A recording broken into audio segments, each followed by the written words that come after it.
Which one? So, welcome back, folks. Gfinity Spring Masters #1. Doing 4 more of these this year, I think. 3 or 4, we'll see. So, again, let's talk about, can the North American team get out of a group?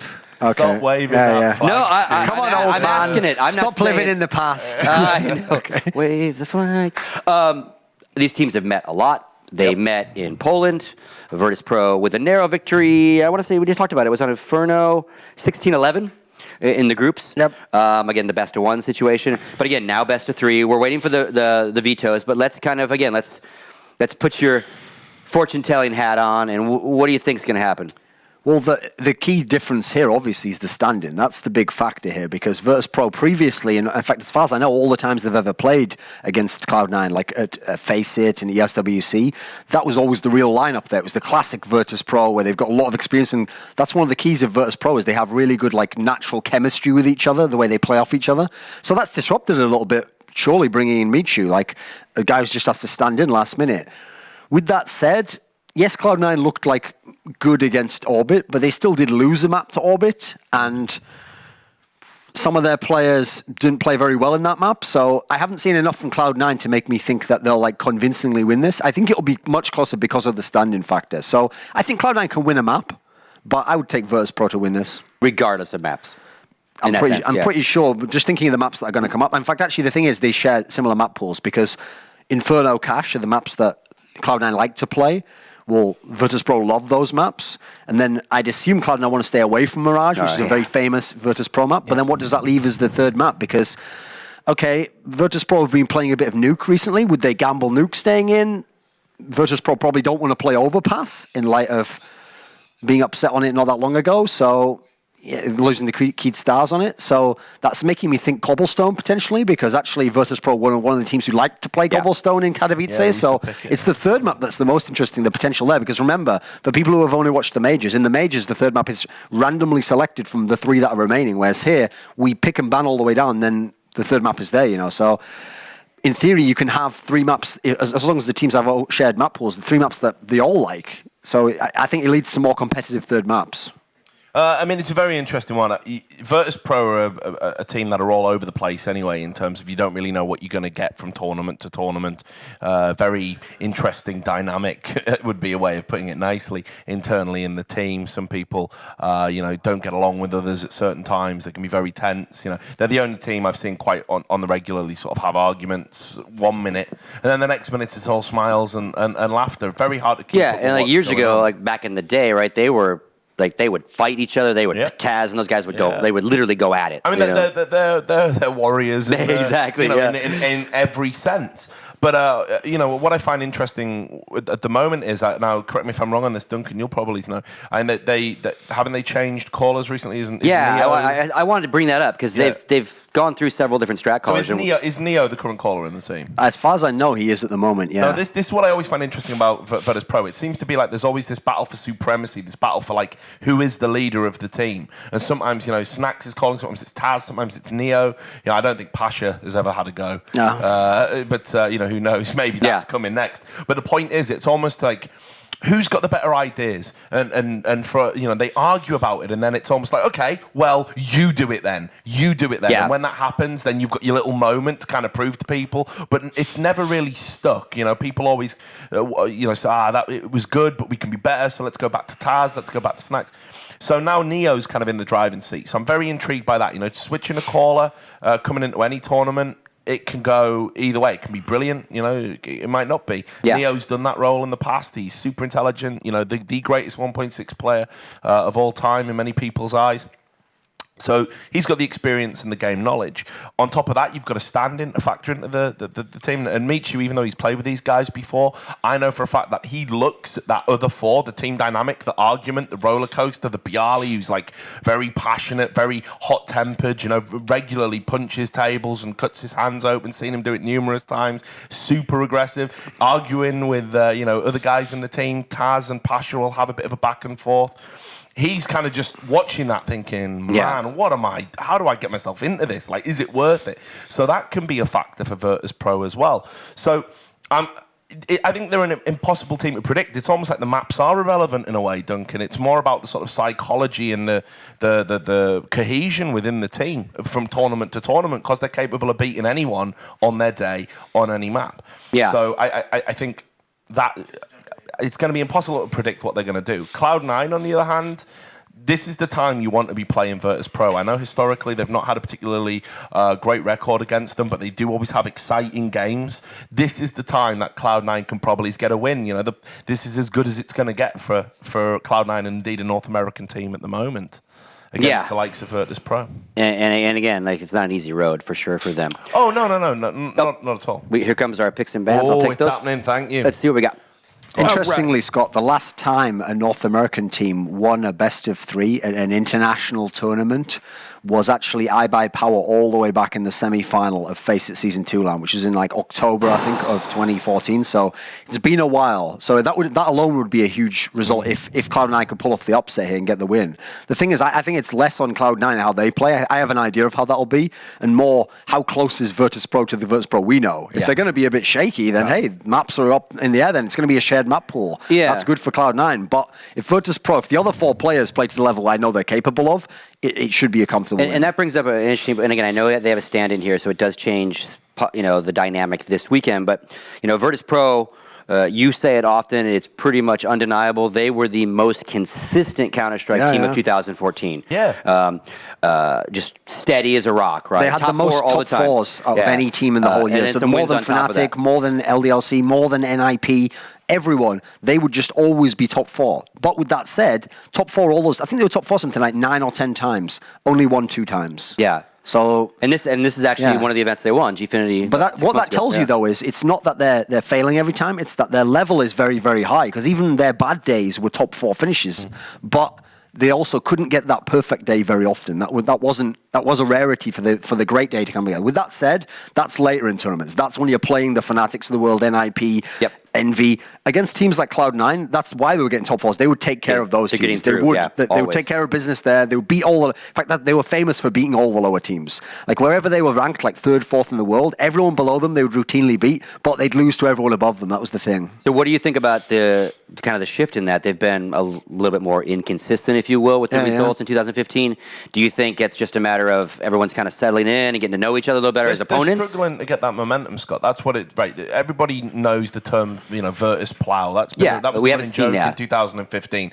And literally, what would happen is they would build that momentum and they would hurtle through games. And it was when the unstoppable force meets the immovable object. That's when they would lose. When they just literally played a better, a better team at that particular moment in time, and that momentum had stopped. And they haven't even really been able to get that momentum building through tournaments yet. They kind of seem very. I don't know. Like you say, the people that beat Virtus.Pro aren't even necessarily their opponents a lot of the time. It's themselves. They always seem to be focused on the minutiae of these like little internal battles. Like, for example, Taz has said, well, I called this and Pasha didn't listen, so he died at main and we lost that round. And they maybe, they're not bickering about it maybe, but they think about it for 2-3 rounds, what would have happened, and it puts them on tilt. And then they come out of a game and then they'll be talking to each other and raging at each other. Why didn't you do that thing, right? Yeah. And then it creates this tension, this extra level of, problematic things within the team. So this is Virtus.Pro's problem in 2015, that they are really getting hung up on those little individual errors, and people in the team are calling each other out about those little errors. Yep. All right, so here we go. I'll give you the bans first. So Virtus.Pro banned Cash and Mirage. No, I'm sorry. This can't be right. Yeah, Cash and Dust 2. I bet it wrong. Cash and Dust 2 get banned by Virtus.Pro. C9, Cloud9, gets rid of Nuke. I'm sorry. Jesus. Sorry, my bad. This is really hard to read. Your reading glasses? No, it's kind of scribbly. Overpass got kicked out, and Mirage. So we end up with first map, Virtus.Pro pick Cobblestone. Second map, Cloud9's pick Nuke. And for another decider? And for another decider. Okay. So the interesting one there is Nuke, because here's the weird thing about Virtus.Pro, is that for a long time that was their permanent ban. When there was only 5 maps, they never played Nuke. They had always banned it, partly because Nip was the best on Nuke and Nip was their main rival, so they're just not going to play the team on a much better map. But they're one of the few teams who permabanned Nuke, who then started to bring it in and started to get wins on it as well. Like they actually were able to win over some good teams on that map. They beat Titan at the last Gfinity. Yeah, one of the best comebacks of all time in CS:GO history. That game, and so they've had wins on it. They beat Navi on it heavily, who's another Nuke permaban team in the group stage of DreamHack Winter 2014. So they've been playing it more. They're willing to play it. But Cloud9, that's been historically one of their best maps. And that was the map that at MLGX games, they actually beat NiP on. They actually were able to beat NiP on, shockingly, big upset win. Nothing had a huge CT half in that game. That was also one of the best games of his career.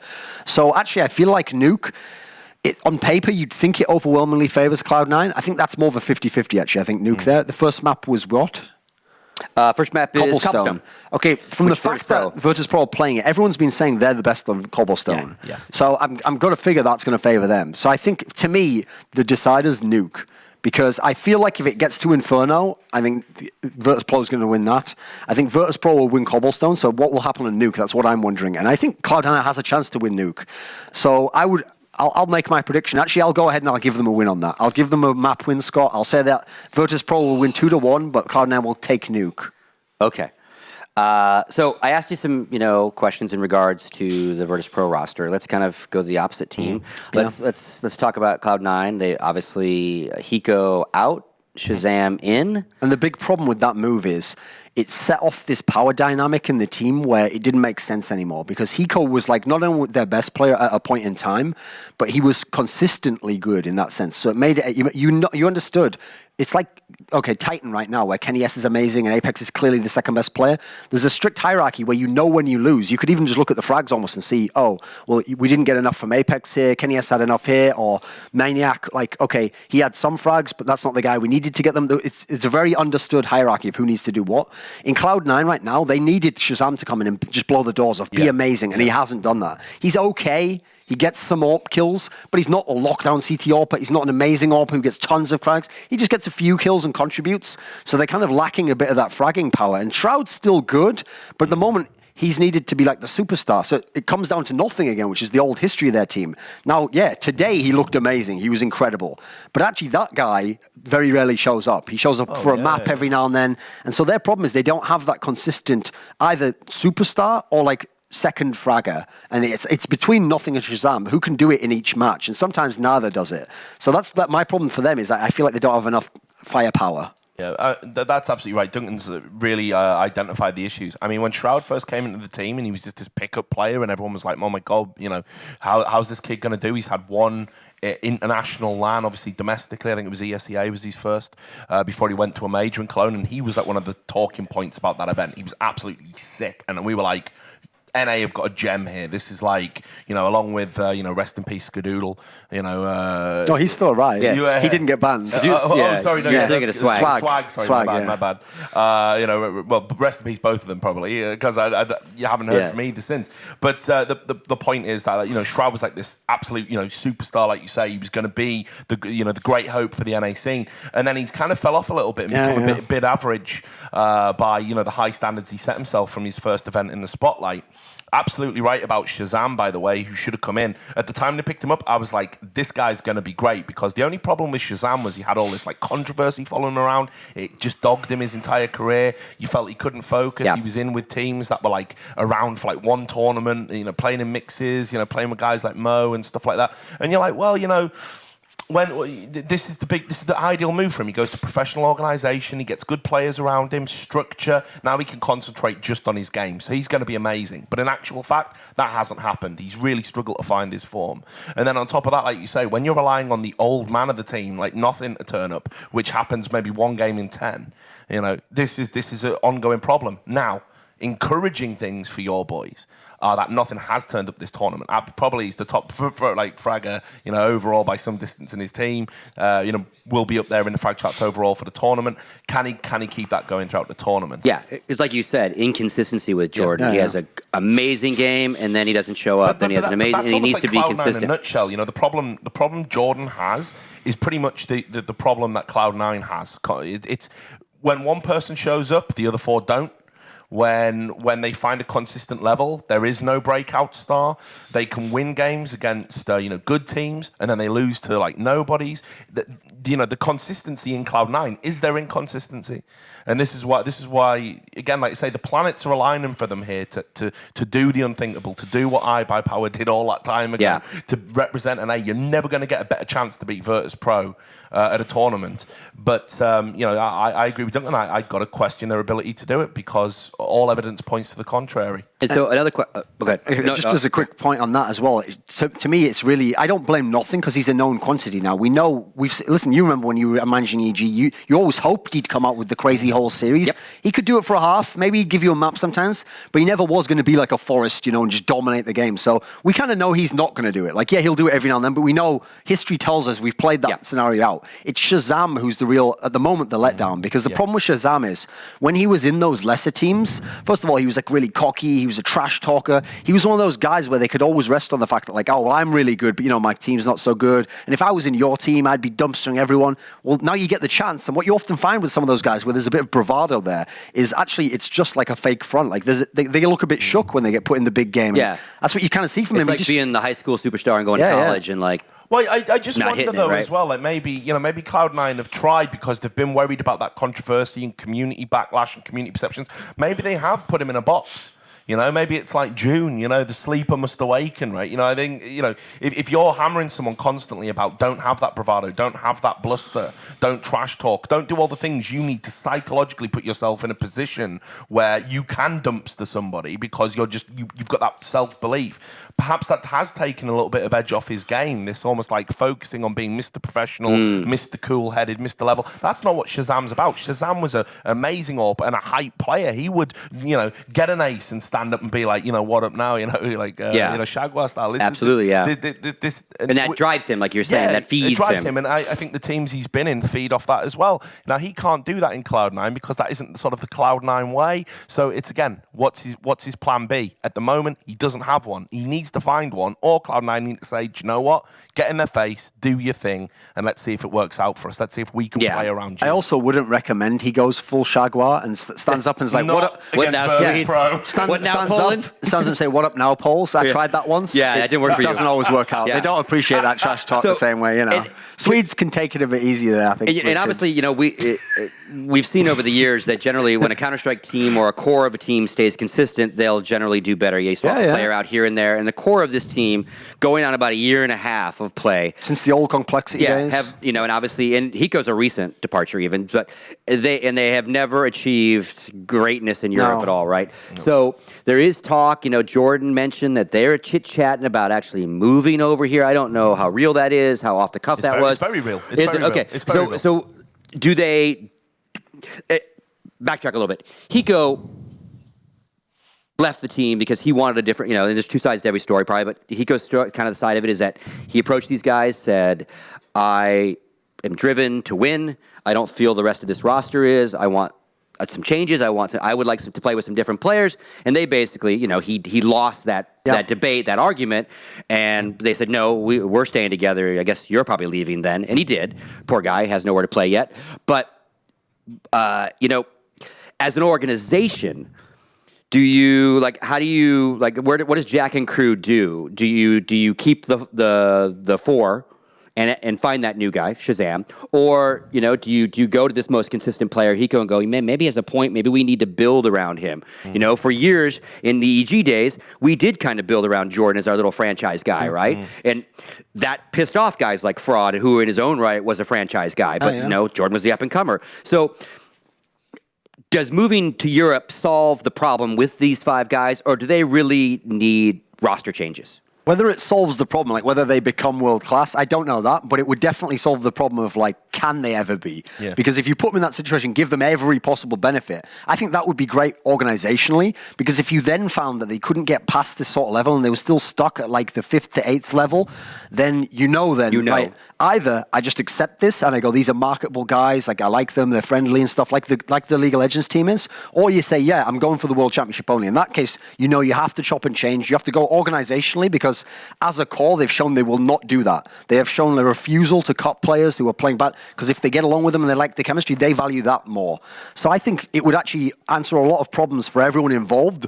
Now, whether or not it'll actually make them a great team, I'm kind of skeptical of that, because I think it goes beyond just like poor practice. Yeah, and stuff. we've always said if you come over here and you spend a lot of time, not just a week boot camp, but if you literally embed into the European scene and play these teams on a regular basis, you just inherently do get better because you get to know them better, and that's who you come play for the big tournaments. Let's not forget there's always going to be stylistic differences between NA and EU and how they approach certain things. You know, we talked to Sean yesterday when he was saying he was listening to the other in-game, POV recordings from Katowice, and he was like, our team doesn't communicate like the Euros do, and they're starting to realize that actually maybe there is something that we're doing that the Euros are doing better that we can copy. So move to Europe is going to absolutely help them. There is absolutely no doubt about it. It's a very real thing. I know Jack's super serious about it. Okay. I think they should do it. And just one quick point, because I know we're probably going to get going. We're good right now. Look, Cloud9 are a familial organization. They are not ruthless. They are not all about success. They in all games that they cover. Well, that's kind of what I was touching on with the League of Legends thing, which I assume you're going to talk about now, which is that as an organization, they don't have the president to cut people just because they didn't win. Yeah. That's not how they do things. Like, success is not the driving force. They want, like you say, sure, marketable guys having that presence, but they believe that all bumps in the road can be overcome together as a unit. That is the ethos that Jack instills in every team captain. That is how he likes to do things. Now, it's very interesting because Cloud9 are having another floundering season in League of Legends. There's talk about them cutting a player there in the form of High at the end of the split and bringing in a star player. And I'm just wondering now that, have Cloud9 plateaued as an organization, and are they going to have to go another route? Whether that'll affect and impact the way they think about the CS team, I don't know. But put it this way, if they do move to Europe and they get that level of investment, because that is a huge investment to take an American team, get a team house in Europe and have them practicing and attending events full time, every European event going, that's a huge investment. Surely at that point, you can only say we can only realistically give you a limited amount of time to start showing clear signs of improvement and actually start competing. Yeah. So I think that perhaps they do need to light a fire under the players and apply a bit more pressure. I think being number one in NA, because it's so easy for Cloud9 to realistically achieve in what is a developing scene now, and ultimately with the removal of iBuyPower, I think they're still safe at number one for quite some time. I think that's given them a little bit of complacency, and I think a move to Europe might just kickstart their motivational drives. We'll see who wants to win, who wants to develop, who wants to step up if they do come to Europe. And of course, you're right. Very expensive spend for Jack and crew. But same token, once you get them over here, you save thousands of dollars in travel expenses every event because they spend more money to come to Europe. I've got an idea for you, Scott. And CVOs. Here's another thing. If you come to Europe, one of the problems they had in the past was they were right. Certain times in the past, it was hard to know who the talent was in NA. And even if they had talent, you never knew if they would be good in your team because they didn't have experience. So if you come to Europe and you set up the house and people have been there, the core of the team's been in that Europe and you're already there, then at this point in time, why not maybe try an international player? Hey, if Shazam doesn't work out, Makaleli's sat there waiting for a top team to play in. I'm sure he can speak a little bit of English and just frag people, if that's all you want him to do. Scream's out there looking for a team. Not as good English in that particular sense, but he can say my friends and kill people. A wide door of roster choice. Yeah. Because we did the opposite. We brought a real move that you could do. And of course, as a flag waving Frenchie yourself, you would probably say that's what Cloud9 need. They need more French in the team, obviously, to win. Well, you can always have more French in your life, Richard. Oh, boy. So Cloud9, obviously, they're not new to Counter-Strike Go, but they come from another game. And, we've talked about, we've seen this influx of non-endemic Counter-Strike organizations, if you will, embracing our new game because the numbers are good. TSM, CLG, Envious, a Call of Duty console team. Thoughts on that? Especially you coming from the league side because you know these organizations really well. Well, the key thing about those organizations is a lot of them actually rejected all games because obviously the obvious one was the second biggest game was a game called Dota 2, which was, had its similarities to League of Legends. Yet bizarrely, they weren't interested in getting a team in that game. It's almost as though someone was exerting some sort of pressure. Who would do such a thing? I don't know. I would cause a riot though if someone exerted that kind of pressure. Anyway, I just imagine sort of like a red oppressive fist was holding them down. So anyway. All right, that's a good one too. So yeah, That was stronger that time, guys. That was good. We worked on that one. That wasn't actually the slap of palms. That was your wrist going. Right? but that's the thing about these organizations, though, is that they actually showed a reluctance to get into it. Yeah. But I know all these North America has always embraced Counter-Strike. It's always been a game that like they love to watch, and so even the people in those other games, I know a lot of League of Legends pros who play CS:GO for fun in pogs or matchmaking or whatever. So I know they were all primed and they were getting hyped that CS was getting bigger, and so now you're seeing that not only did one get in, almost every big org got in. In fact, what's funny is the original big org in North America for League of Legends, Counter-Strike, obviously, was Evil Geniuses for a long time. In all those, they're the only ones that aren't in at the moment. And Complexity, right? Yeah. Yeah. Well, big orgs, Scott. You know. Well, I mean, okay. I mean, yeah, a long time ago, in the yeah. day. Before Scott, And I didn't mention, but Team Liquid, obviously, not necessarily lead teaming now, but again, obviously, huge StarCraft presence moving forward. I think one of the problems is when you come in as an organization and you've been a specialist in one game, like an Envious, like a TSM, to organizations like this, and you've specialized in one field, and then you have to pick up a new game. You can look at results, you can meet players, you can get a vibe, you can get a feeling, but actually knowing what you need to do, knowing what environment you need to create to win specifically in this game, knowing what challenges you're going to face specifically for this game, huge learning curve for all of these guys. And frankly, I think it's shown with the kind of up and down results that we've seen from a lot of these new organizations. So far, I think Envious have probably done the better out of all these organizations that have come in. But then again, they did pick up clearly the strongest team at that and the European team. Yeah, and the European team at that time. So obviously, that gives them a massive head start. But yeah, I think it is interesting to see these organizations come in. They are going to find that actually, for all the perceived simplicity about Counter-Strike, when it comes to actually running a successful team, the challenge is as vast and as difficult as you will find in any other area of esports, even with perhaps the more, again, perception, the more complicated, complicated games. So yeah, I think, they'll learn. Hopefully they'll start talking to other managers, more established people who've been doing it a while in Europe, pick up some of the lessons, because, I want a developed NA scene. The dirty secret of Europe is we used to look over across the Atlantic and we'd be like, man, why can't we play like those guys? Like everybody in Europe, all the frag movies we were brought up with was all like NA players, like all the ridiculous flamboyant, Orpin and the Rambo style, just running around the corner and killing people. Us in Europe with our like tactical genius and our slow players, play, we were like, this works for us, but we'd love to be like the Americans. And sort of the Americans looked over and they were kind of idolizing some of the European players. So there's always been this rivalry and a contrasting style. Now at the moment, like NA's just gone to ground zero, man. Like, we're really seeing, like I say, a developing scene all over again. Yeah, and again, like we've talked about in the past a lot, the other things that Valve is doing, like the sticker money, all these things that help support teams. That again, I don't want to call it free money because you got to earn your way to get the sticker, but once you get it, like that's great. That's great exposure. And again, you talk about a team like Keyed, right? That gets into the 8. So now they're legendary, so they'll be in the stickers and get invited to the next major, those kind of things. That probably helps maybe some of these newer, whether North American or not, because that's another sponsorship, if you will, that you don't have to go sell to somebody, right? You just gotta earn it. Yeah, but I mean, before the problem always was nobody really wanted to invest. I mean, obviously, look, okay, so real talk, EG.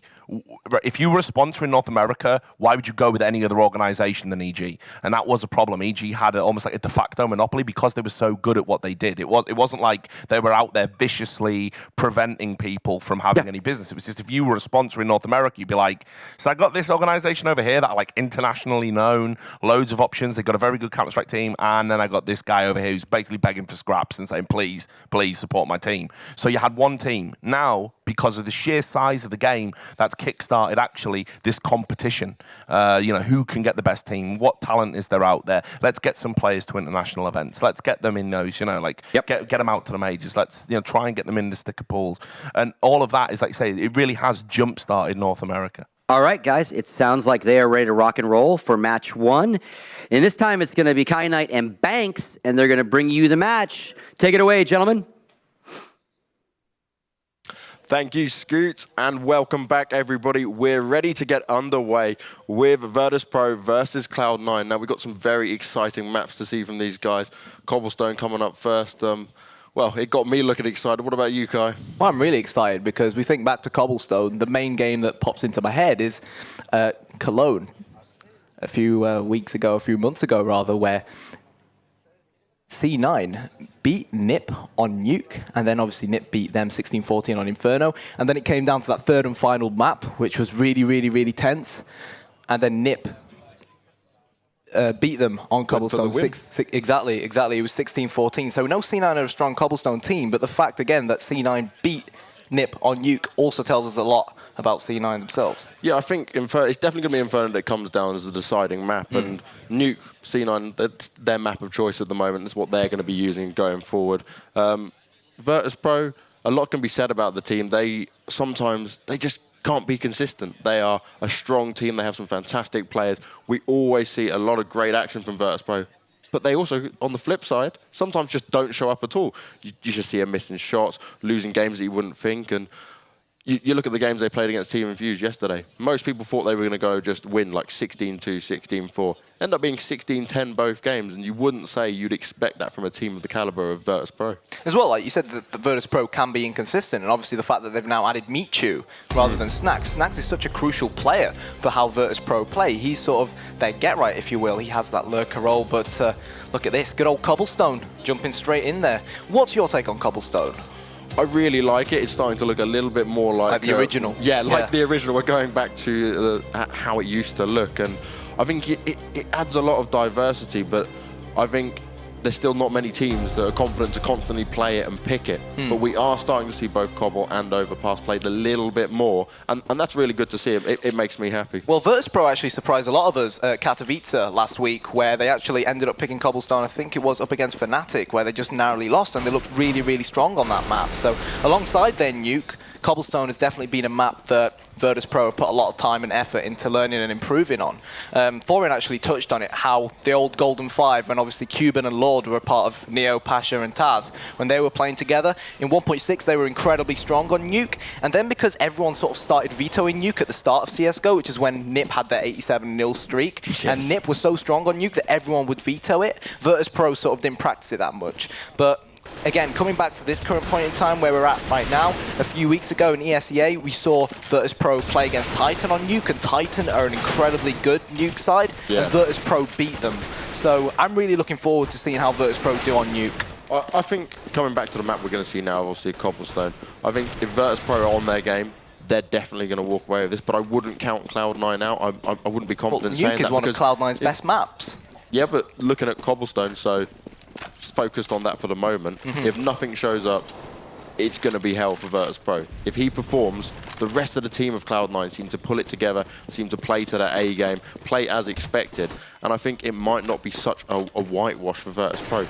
But obviously, as you're saying, we go on to Nuke as a second map. Virtus.Pro, they're not weak on that, but seeing them pitch up against Cloud9, it could be a very different story. Yeah, and just to touch on Nothing, which you mentioned, we saw him on Cash earlier on today, and he was phenomenal. Oh, yeah. He was honestly out of this world. I think Didn't he rack up over nearly 100 kills between the 3 games? I don't know, but ridiculous. on Cash, I think he 40-bombed on Cash. And the casters, I think Semler and Vendetta were looking at the scoreboard, and they were just astonished by how well he was playing. And in a weird way, he was almost like Nothing of old, back from CS 1.6. Oh, yes. He's come under a lot of scrutiny and a lot of pressure, because a lot of people have been saying CSGO doesn't suit him. He hasn't really stood up to the task of CSGO.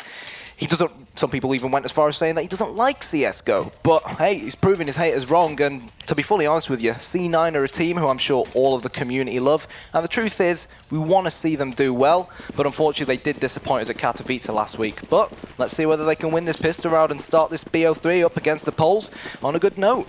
Oh yes, so Virtus.Pro starting on the T side, Cloud9 on the CT side.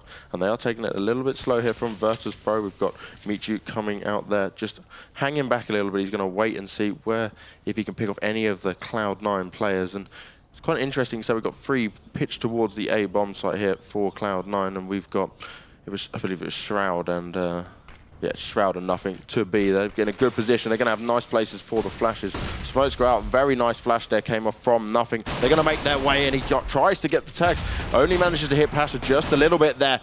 Pasha does go down. He gets a second as well. Nicely done from Nothing. And this is the start they needed on the pistol side. And look at that from Sean. He gets one with the CZ75. Virtus.Pro are falling apart here on the pistol round. Not a single member of Cloud9 went down. An absolutely fantastic start for the Americans. Well, Nothing showing that He's definitely something with that hat-trick there in the pistol round. I've been waiting all weekend to use that one. You love your good old puns. And Virtus.Pro then is like almost a little bit too predictable for them. Fantastic positioning from Nothing and Cloud9 there on the B bomb site. And that flash that came off really kind of took Virtus.Pro off guard, and they just got picked apart from there. Yeah, but the pistols here in CSGO, you can't rule them out whatsoever. We've got 4 FAMASs for Cloud9, 1 M4 in the hands of Nothing, and, well, they could end up walking straight into Semphis. Great 1D coming out from Bayali, but Nothing gets the return frag, and Cloud9, they need to try and keep their distance here, especially up against the P250, which is a one-shot headshot when it is really up close and personal. Look at that, Sean Gares with the FAMAS kill at the window area. So let's wait and see how it's going to unfold. Don't count Virtus.Pro out just yet. No, they're taking their time still, and they could catch Cloud9 off guard. It's a one-man advantage for Cloud9 right now, and, well, we can see he's hanging back. They're not going too aggressive yet, and they just don't want to overcommit. They are looking towards the right direction, though, and Virtus.Pro are taking their time ever so slowly right now. About 45 seconds left on the clock, and Nothing is going to see them first. Fires off a few bullets, couldn't get the kill, gets the first one onto Bayali, gets Michu as well. Will he get no? Neo takes him down. Neo gets 2, but he's finally taken down. That'll be 2-0 for Cloud9, but not too bad from Virtus.Pro to take down 3 CTs as well. It wasn't too bad, but obviously when you lose your pistol, you should prioritize trying to get the bomb down in your second round, because if you get the bomb down and you end up losing that round, it gives you that small financial boost, and planting the bomb will allow you to buy up nice and early come the third round. But unfortunately, no bomb plants from the Poles, and Michu looks like he's going to lead the charge and the Stampede straight towards this B bomb site. But they have slowed down, but it does look like they are going to throw all their eggs in one basket and head towards this B bomb site. Yep, they are getting ready for the B rush now. Shroud's going to spot him, tries to get off with a FAMAS, can't quite make the kill. Nothing gets the first one onto Taz. Nothing with a second, Nothing with a third. Fantastic word from Nothing. Gets one more. Oh, just taken down at the end there by Shroud. And, well, 3-0 for Cloud9. And they are just defending that bomb site completely well. But now it's all going to kick off with the guns in hand. There must be something in the air here in London, which is honestly getting the best out of Nothing. I can't remember the last time we saw him play like this. He's got 9 frags already, and we're only 3 rounds in. That's awesome play from Jordan. And you look, just what we were saying before, when Nothing's on form, the rest of his team step it up as well. He gives them that little confidence boost, and that's really what C9 need right now. He's not just a physically strong player as well. They interviewed Semphis about it, and interviewed Nothing about it as well. He's saying that he's the guy on TeamSpeak who always tries to hype them up, because as much as Counter-Strike is a physical game, it's a mental game. You can't let your head drop, you can't fall asleep, you've got to stay focused, and you need to cheer each other on when it's not going too wrong. But I'm sure they're buzzing right now, they're 3-0 up. Yeah, he's bringing the motivation they need, but this is the all-important gun round right now, and it's going to be down to who makes the first move. We can see we've got Sean there with the Swag 7, just waiting patiently. Great goes up top, forces Taz back a bit. Semphis spamming through that smoke at middle. And see Pasha runs out there, spamming away as the flash came off, but no one's going to go down just yet. 40 seconds on the clock. There's not too much time left yet, and Virtus.Pro really need to make their mind up where they want to go. Yeah, we might see Taz try and execute a fake down Skyfall here, or no, Virtus.Pro are actually going to rotate round towards this B bomb site. 2 players outside of A, maybe waiting to lurk round. The 4th player for Virtus.Pro is going to join the rest of his teammates, but they've got to be careful here. Shroud hiding just behind that box. He will get nailed in the head by Neo, and the charge continues towards this B bomb site. Virtus.Pro have got to hit this all together, but Nothing is doing the work. Superb play from Nothing and Semphis. And, well, Taz all by himself now, and he's got a heck of a load of work to try and do. Yeah, he gets one, though, onto Semphis. Going to come around the side. The time's gone all the way out. He does manage to save his weapon, but he finishes all of Cloud9 off as well.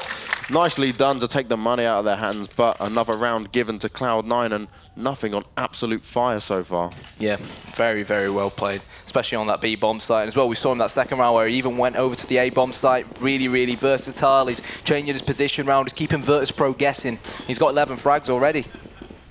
But here we go, the big green gun in the hands of Shazam. And let's see what the Virtus Plow we're going to try and do. Let's put an end to things. That Molotov that Taz is going to try and dodge the smoke from Shroud, will put it out, and it looks like Banks, they're again going to try and infiltrate this B bomb site, or are they? Are they going to rotate back? Let's wait and see. Virtus.Pro right now playing very slow, and well, Cloud9, they're going to be able to push this timer all the time because they invest in these Molotovs whenever they've got the money, and it's part of their tactics. Pretty much most times you see them play, and it's going to work fantastically against a team like Virtus.Pro when they're taking it this slow. Yeah, we haven't really seen too many teams, even though CSGO's been around for so long, we haven't really seen too many teams try and utilize Molotovs correctly, but Virtus.Pro definitely are one of them. Sean Gares will get the headshot onto Bayali. Shroud hiding in the corner with his 5-7, fails to capitalize, and let's see whether Cloud9 can terminate the incoming attack from the Poles. Shazam's really going to have to hit some shots with the AWP, but he's taken down by Pasha. This could be the round for Virtus.Pro. 3 versus 2. Mishu gone to Sean, and it's going to be all up to Semphis right now. The bomb is going to be planted. Pasha's got the bomb down. 2 versus 1. Taz and Pasha take on Semphis. He's got to play this smart if he wants to pull off this round. It's not going to be easy. He's waiting just around the corner. Semphis fires off against one, but Pasha comes round to finish it off, and Virtus.Pro finally get a round on the board, which they well and truly needed. Yep, and Cloud9 now, they lost 2 rounds in a row, and that's the thing about the CT economy. It's so much more expensive than the T side, and you lose 1 too many rounds, even after winning the pistol and stuff, and before you know it, you find yourself on an eco. So here we go, 4-1 the score. If you've just tuned in, this is the Gfinity Masters. My name is Kyanite, alongside me is Banks, and this is the first map of the best of 3, and the second map will be Nuke, and should we require it, the third map will be Inferno. So 5 AKs for Virtus.Pro. Yeah, Virtus.Pro going for a bit of a faster tactic this time around. They know the CTs are going to be on eco, heading towards this A-bomb site, completely infiltrated right now. They've just got to be careful they don't get caught off guard by the CTs. Neo opens up first on to nothing. And now Semphis is going to be trailing from behind. Taz does manage to take him out. They're keeping their distance still, and well, Virtus.Pro nicely spread out, and this is going to work in their favor. Bombs down, and they should be able to clear up the final 2 CTs, who are probably just going to go and try and get a couple of weapons right now. Yeah, exactly. No armor on them. They're just going to try and see if they can get a few exit frags, particularly with those P250s. And hey, if they manage to pick up an AK and salvage it, good for them. If they don't, then it was an eco round anyways. So they won't be too downhearted by losing it. But they're still going to have to step it up, Cloud9 are, on their proper gun rounds to stop the Virtus ploughing its tracks. Shroud has been spotted, and he will get wall-banged by Michu. Of course, Michu, who plays for InShock, probably the 3rd best CSGO Polish team at the moment. And the thing here that Cloud9's got to be wary of is they don't want Virtus.Pro to get the momentum. If they get that, they start building up. You get Taz screaming and shouting in there, building their confidence. It's going to be really difficult for Cloud9, and we can see already we've got 3 Famises for Cloud9, and I'm not a fan of that choice at all. Well, that's the thing about Virtus.Pro. They have so many great characters in their side, and that's what you need. You need a lot of character to, when it looks like you're down and out, when you're 4-1 down on a CT-sided map like Cobblestone, you need players with character like Taz, players with experience who will help everyone else step it up, and let's see whether that experience is going to be shown as Taz slowly creeps towards Skyfall. He's got his comrades in battle to the bottom left of him, but the bomb has still been left outside of A here, so let's not jump to any conclusions just yet. Yeah, Virtus.Pro aren't giving anything away right now. They're keeping it very slow and controlled, and I like this playstyle from Virtus.Pro. They've just got to make it work for them consistently because, well, 2 rounds on the board, they need to keep this momentum, and well, they are going to jump down. It's going to be Taz, Neo, and Mishu. You can see they're just not fully committed on where they want to go just yet, but look where all the CTs are right now. Bart, Shazam, they are all in the B bomb site. They've got to be careful. Shazam gets the first kill onto Bialy with the FAMAS there, and well, put himself in a good position. Taz takes him down, Pasha onto nothing. Semphis does manage to take down Neo. 3 versus 3 right now, and oh, Virtus.Pro unlucky there when Sean got the kills. He jumped up, and it's going to go right down to the right here. Semphis does manage to get the bomb and Pasha. It's all up to Taz right now. Can he do it? Too much spray with that AK, and Semphis finishes him off. Cloud9 pick up another round and bringing it to 5-2. So 5-2 now.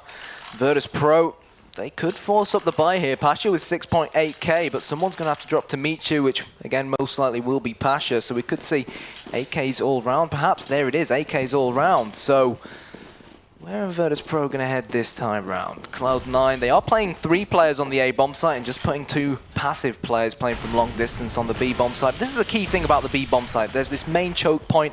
It's so crucial as CTs to throw your Molotovs down, throw your defensive smokes down, but it looks like Virtus.Pro are going to try and do what they did a few rounds ago and creep up mid, but they've got to be careful. Semphis is hiding in that corner. Yeah, that looked very worrying. If Virtus.Pro continued that, Semphis would have been all over them, but they've got the kill. They're falling back, and they're going to go and try and confuse Cloud9 a little bit here. Taz is making his way up a little bit further ahead of his team, and he's going to be checking every corner, seeing if he can pick off another Cloud9 player. Oh, and he's going to come around just at the right time. Taz gets 2 fantastic kills, opens up the bomb site for his team. That's exactly what they needed. Shazam's trying to put on the pressure. Pasha gets rid of Semphis. It's all up to Shazam. Taz comes around to finish him off. Oh, it was actually Bialy who picked up the kill.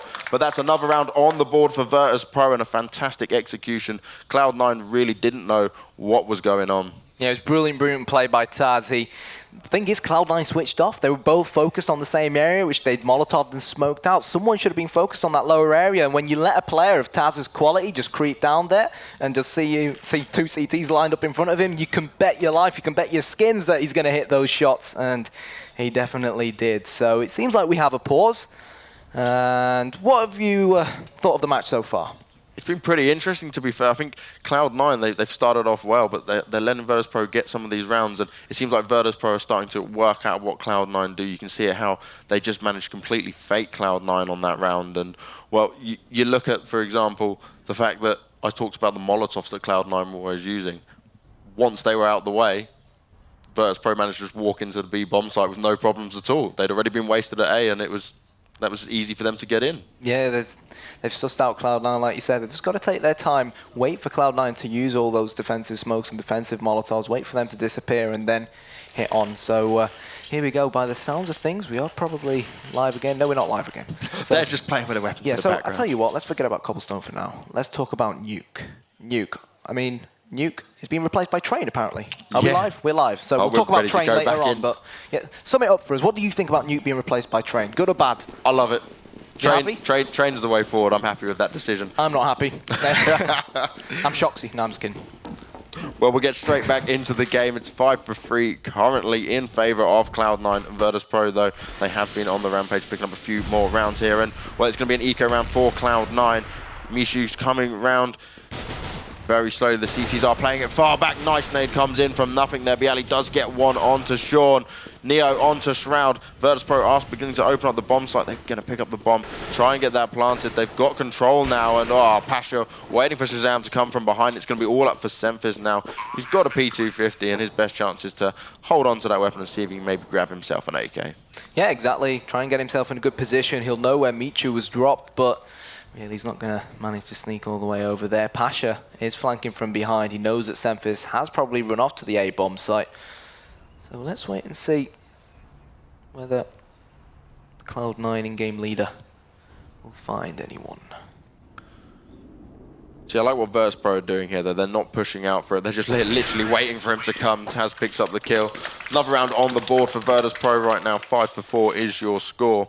And Virtus.Pro look like they've kind of sussed it out now. It looks like we're seeing what we expected from them. Obviously, this was Virtus.Pro's choice, and currently Cloud9 just got a 1-round lead, but Virtus.Pro seem to have unlocked the puzzle. Well, let's see whether Virtus.Pro have unlocked the Cloud9 door.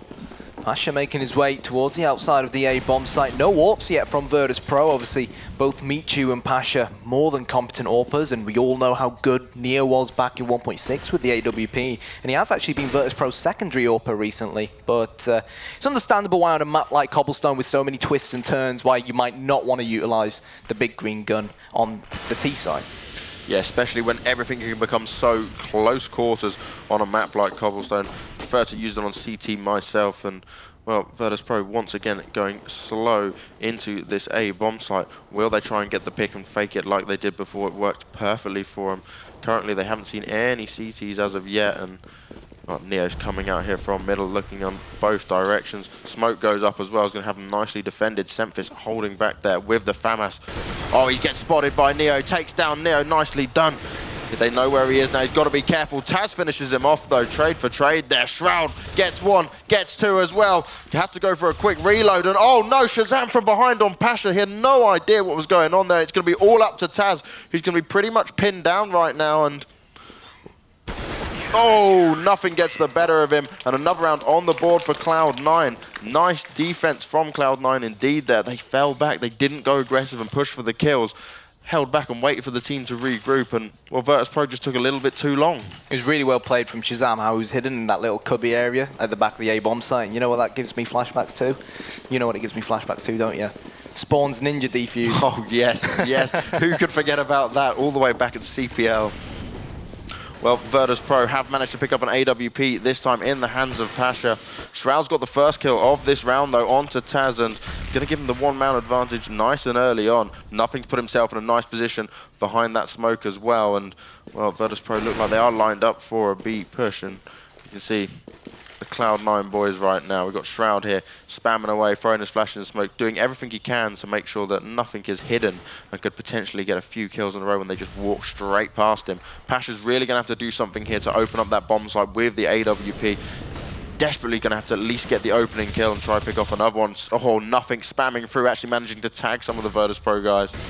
But they get the Molotovs on top of him. He's got to move. Nothing's going to stay there and burn to death. Neo picks up the kill. They will start to move into this bomb site. And oh, Pasha couldn't get the kill with the AWP. Shroud gets 2. Finally taken down by Bialy. It's going to be a 2 versus 3. Sean's trying to hold him off, but he gets taken down when Shazam comes to clean it off. 7 for 4, and Cloud9 are starting to run away with this a little bit. Virtus.Pro need to pull it back. Yeah, it wasn't an ideal positioning from Pasha with that AWP, to be fully honest with you, back where he was towards that B-bomb site. And as a result, they're going to have to pay the price, quite literally, because they do now find themselves on an eco. And Virtus.Pro, it has to be said, they have favoured this B-bomb site, and they have favoured the use of Skyfall. But look at that Molotov from Sean Gares. Is going to burn Michu down a little bit, do a bit of damage to Taz as well, on the phone to a medic. But now they're just going to wait for that smoke to disappear before they explode out with the Rec 9s and the P250s. Yeah, well, Semphis, he can hear what's going on. Just as he jumps through, he gets taken down by Michu. Neo gets a second. This could be a very good pistol round for the T side of Virtus.Pro. Shazam does reply with 1. Shroud gets 1. Nothing as well. Nicely done. It's all happening towards that B bomb site. It's 2 versus 1. It's all up to nothing right now. Taz has managed to grab himself an M4. Neo's got the bomb down. This is going to be a tricky situation for nothing. He gets the first kill onto Neo. Taz playing it smart, falling back just a little bit. He's going to take the long way around. Smoke goes down as well. Nothing's got the defuse though, and he's probably got it on time. Taz has got to run like hell.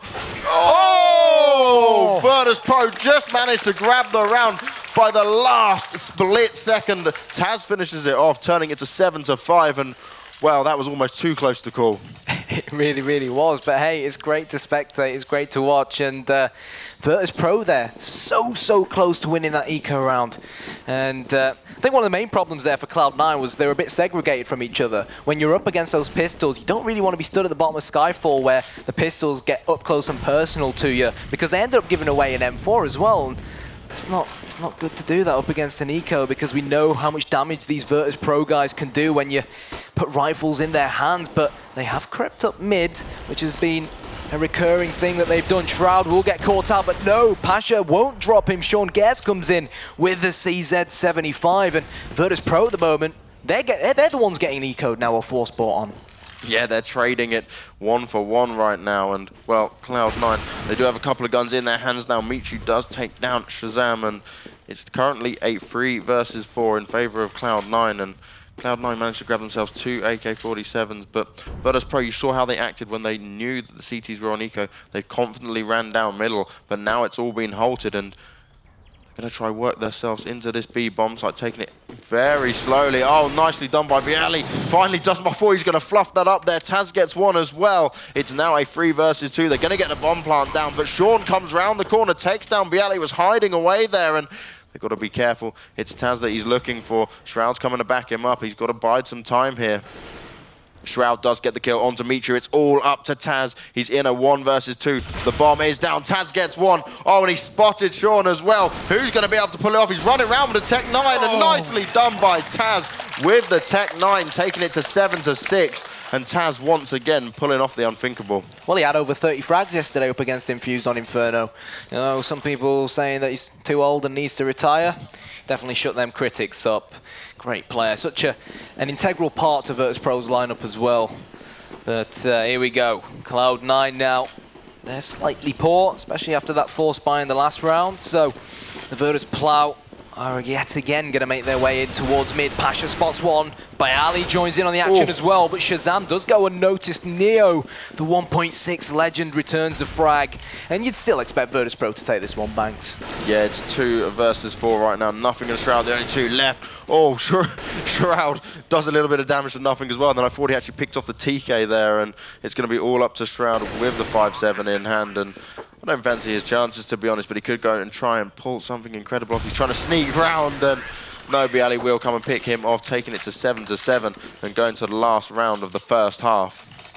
So as things stand right now, even if Cloud9 win this round and go into the second half 8-7, I think Cloud9 will have realistically expected to have been going into the second half with a higher tally of rounds. But if Cloud9 managed to salvage the pistol round in the second half, win the first 3 rounds, then anything could happen. But here we go. Yet again, Cloud9 have really been giving the mid control to Virtus.Pro, and Virtus.Pro have really been using it as another gateway towards the A-bomb site and have been punishing Cloud9 through it. But Memphis wants to put an end to that headshot onto Neo. But look at this, Shazam in the right place at the right time. But Michu quickly returns a frag. It's 3 versus 3. But Taz, he's creeping behind the Cloud9 players. But no, he messes it up. Got taken down by Shroud there. Pasha does reply on to Sean. 2 versus 2. Nothing and Shroud, but the only 2 CTs left right now. And, well, Pasha's being very careful there. Bomb has been planted. Shroud's looking round every direction. Pasha does manage to take down Nothing. It's all up to Shroud right now. He knows where Michu is. He can see the bomb. He knows exactly where it would have been planted for. And, oh, he's going to be able to sneak around here. Does get the kill onto Michu. It's going to be all up to Pasha. Tries to spam a few shots through the smoke. Pasha can hear that he was pushing him. He should have gone for the bomb plant, and because it would have pushed Pasha to come towards him. No defuse. No defuse either, and it's not an ideal situation for Shroud. He's going to try to defend himself in some smoke there, but Pasha comes in and finishes it off, and Virtus.Pro will end that half 8-7 in their favour. Yeah, not too bad. Not too bad from Virtus.Pro. I'm sure they'll be happy with that, especially with Cobblestone being a slightly more CT-sided map. And here we go. This was, of course, Virtus.Pro's pick, though. Let's not forget that. And let's not forget, as well, the fact that Cloud9 lost against NiP at Cologne, only 16-14. Yeah, I think Cloud9, they did pretty damn well there for that half. And given the fact it was Virtus.Pro's choice, it was a very good effort from Cloud9. And now it's just going to be having to make sure Virtus.Pro lock down their CT side. But it could be interesting to see what Cloud9 can do going into the if T side. Cloud9 can take the pistol, and obviously the CTs won't be able to buy for another 2 rounds and get 3 rounds in a row, then not only will that make them look good on the scoreboard and put them at 10 rounds, but it's also good. It's good momentum. Mentally. Exactly. It's positive for the team. But here we go. News just in. Infused eliminated by Team Orbit. They must have lost 2-0. But hey-ho, they fought well against Virtus.Pro, if you asked me yesterday. So anyways, let's focus on this game. Pasha and his big, bad biceps getting spotted at the back of this B-bomb site. He'll know that the Americans, or the North Americans rather, are going to be sneaking in. And let's see how it unfolds. Pasha with the headshot onto Shazam, but Cloud9 are going to continue to resist. Memphis gets the return frag, but the Poles are rotating. They're twisting and diving around this statue, but Neo is going to flank from behind here, and if Cloud9 aren't careful, he could punish them and punish them. No, he won't. Nothing with the headshot. Taz now finds himself all alone, and let's see whether he can clutch it. Yeah, 1 versus 3 for Taz. The bomb is down to be very tricky for him. Tries to tag there, but couldn't get him there. All on quite low health, but Nothing. Fantastic lock shot to the head of Taz. Going to take this to 8-8, and, well, Cloud9 getting the pistol round. Yeah, like I said. So what they've got to be careful now is of the pistols. They've done the hard work. They won the pistol round. They've got Galils, they've got AKs, but that's the thing. When you invest so heavily, they've got armor and helmets as well, and look at all those nades. When you invest so heavily after winning the pistol round, you just cannot afford to give those one-shot headshot AK-47s, or even the Galils to players like Virtus.Pro on the CT side. So here we go, defensive smoke coming out. Sean Gares wasting no time to challenge the Poles. He will drop one. Pasha with 2. Oh, so close to making it a hat-trick. Shroud, however, comes in to return it up. You still fancy Cloud9 due to the numerical advantage, but you can just never count out players of Virtus.Pro's quality. No, fantastic work from Pasha there. Now it's all up to Taz and Michu to take on the 3 members left of Cloud9. They're going to go and get that bomb planted down. Michu's coming from behind. couldn't quite do anything else with it, but a nice effort from Virtus.Pro there. Cloud9 picking up another round on the board with the guns in their hands. So 9-8, and now Virtus.Pro wouldn't surprise me if they just bought, pistols and then waited for the next round to go all in as far as their weapons are concerned. I think it's going to be really interesting to see whether they do opt to play with a single AWP setup or a double AWP setup on the CT side of Virtus.Pro, because it was a bit strange. Yesterday on Inferno, we actually saw Pasha utilize just a rifle, and they actually made Michu their main AWPer. So they're definitely trying to adapt to this new lineup, and adapt they will have to do if they're going to have to try and stop this Cloud9 stampede. Again, the B bomb site is their choice, Banks, and they've gone to B yet again. It looks like Shazam might get a frag onto Taz as well. Yeah, Shazam playing that very smart. He knew someone was around there, waiting for him to push him when they heard the footsteps, but he's got two CTs walking towards him now. He's got to be careful. Oh, he's down on 20 health. They're both there. He does manage to get Taz. Will he get Michu as well? He's dodging bullets like Neo, but finally Michu goes down, and Shazam does actually get taken down, even there. Now it is going to be Neo, the last man left, and, well, don't fancy much hope for him, but his best job is to try and do some economic damage, try and get some weapons. Oh, he's seen one there, does take down Shroud, but Semphis gets him from behind, and that will be 10-8 in favor of Cloud9. Yeah, what's important there for Cloud9 is, of course, they planted the bomb, they won the round, and they didn't let Virtus.Pro run away with any weapons. So here we go. No AWPs out just yet, of course, because Virtus.Pro realistically can't really afford one. Not if Pasha obviously wants to buy up all those grenades and armor as well. Interestingly enough, though, Banks, only Pasha with a defuse kit. So let's hope that it's not going to end up being a decision Virtus.Pro come to regret later on. Yeah, massively slow. It's always a risk when that happens, when you've only got one team member with the defusal kit, especially if it gets left in the opposite bomb site. Yeah. Semphis there was hanging back, spamming through the smoke. You see Virtus.Pro just once again in interesting positions from him. We've got Neo playing a little bit further back here, and, well, Cloud9, they're taking it a little bit slow this time round. We see them, as always, with their Molotov grenades. I think they may have heard Sean Garris there. There's the pop flash. Michu just taking a quick peek, see if he can spot any of the Cloud9 players, but they've given him 2 room for my comfort, and he's going to make them pay the price for it. Michu is going to demolish nothing, but Shazam takes off the skull of Neo in return, and it's all kicking off here on the A-bomb site. Michu, the man who was at mid rotating round, knew exactly where Shazam was, but Cloud9, Banks, they still haven't dedicated. The bomb is still back towards mid. And, they've got to be careful now, because the time is running out. Michu just then was very lucky to run away from that with his life. 10 health, got tagged, did manage to get the frag though. And now you can see Cloud9, they're going to be making their way to this B bomb site. Pasha's in a very dangerous position here. This could be very dangerous. Oh, wow, he doesn't even get one. Bialy gets one. Shroud fighting back now, pulling it back into the bomb site. Will be planting as well. Taz has got to do the work. Oh, nicely done. Picks up 2 kills in a row. Will get that defuse as well, and got the round that they desperately needed. Yeah, when you need the experience, when you need someone to step up, Taz is your man. And round after round, game after game, he continues to deliver. Looked like he forgot how to defuse the bomb for a second, but no. I wonder how many defuses Taz has probably racked up in his career. That's an interesting question. That would be a very large stat number. Yeah. But, we'll have to ask Thorin when we throw back over to him. Yeah, I'm sure Thorin knows, the statistician, but here we go. Force buy obviously coming up from Pasha and co. Pasha with the AWP, Neo with the FAMAS. Money's tight, but look at the amount of nades they have here. Well, both teams have plenty of nades, but Sean Gares only with the Tech 9, so hopefully he can drop a CT and pick up an M4. Yeah, he's going to have to just hang back a little bit and wait to see if he can pick up a weapon to make this successful push. But both teams heavily invested in this round, and, well, VP need to see the win on this round to ensure they can apply a little bit more pressure to Cloud9. They currently are, and, well, that's not the start they wanted.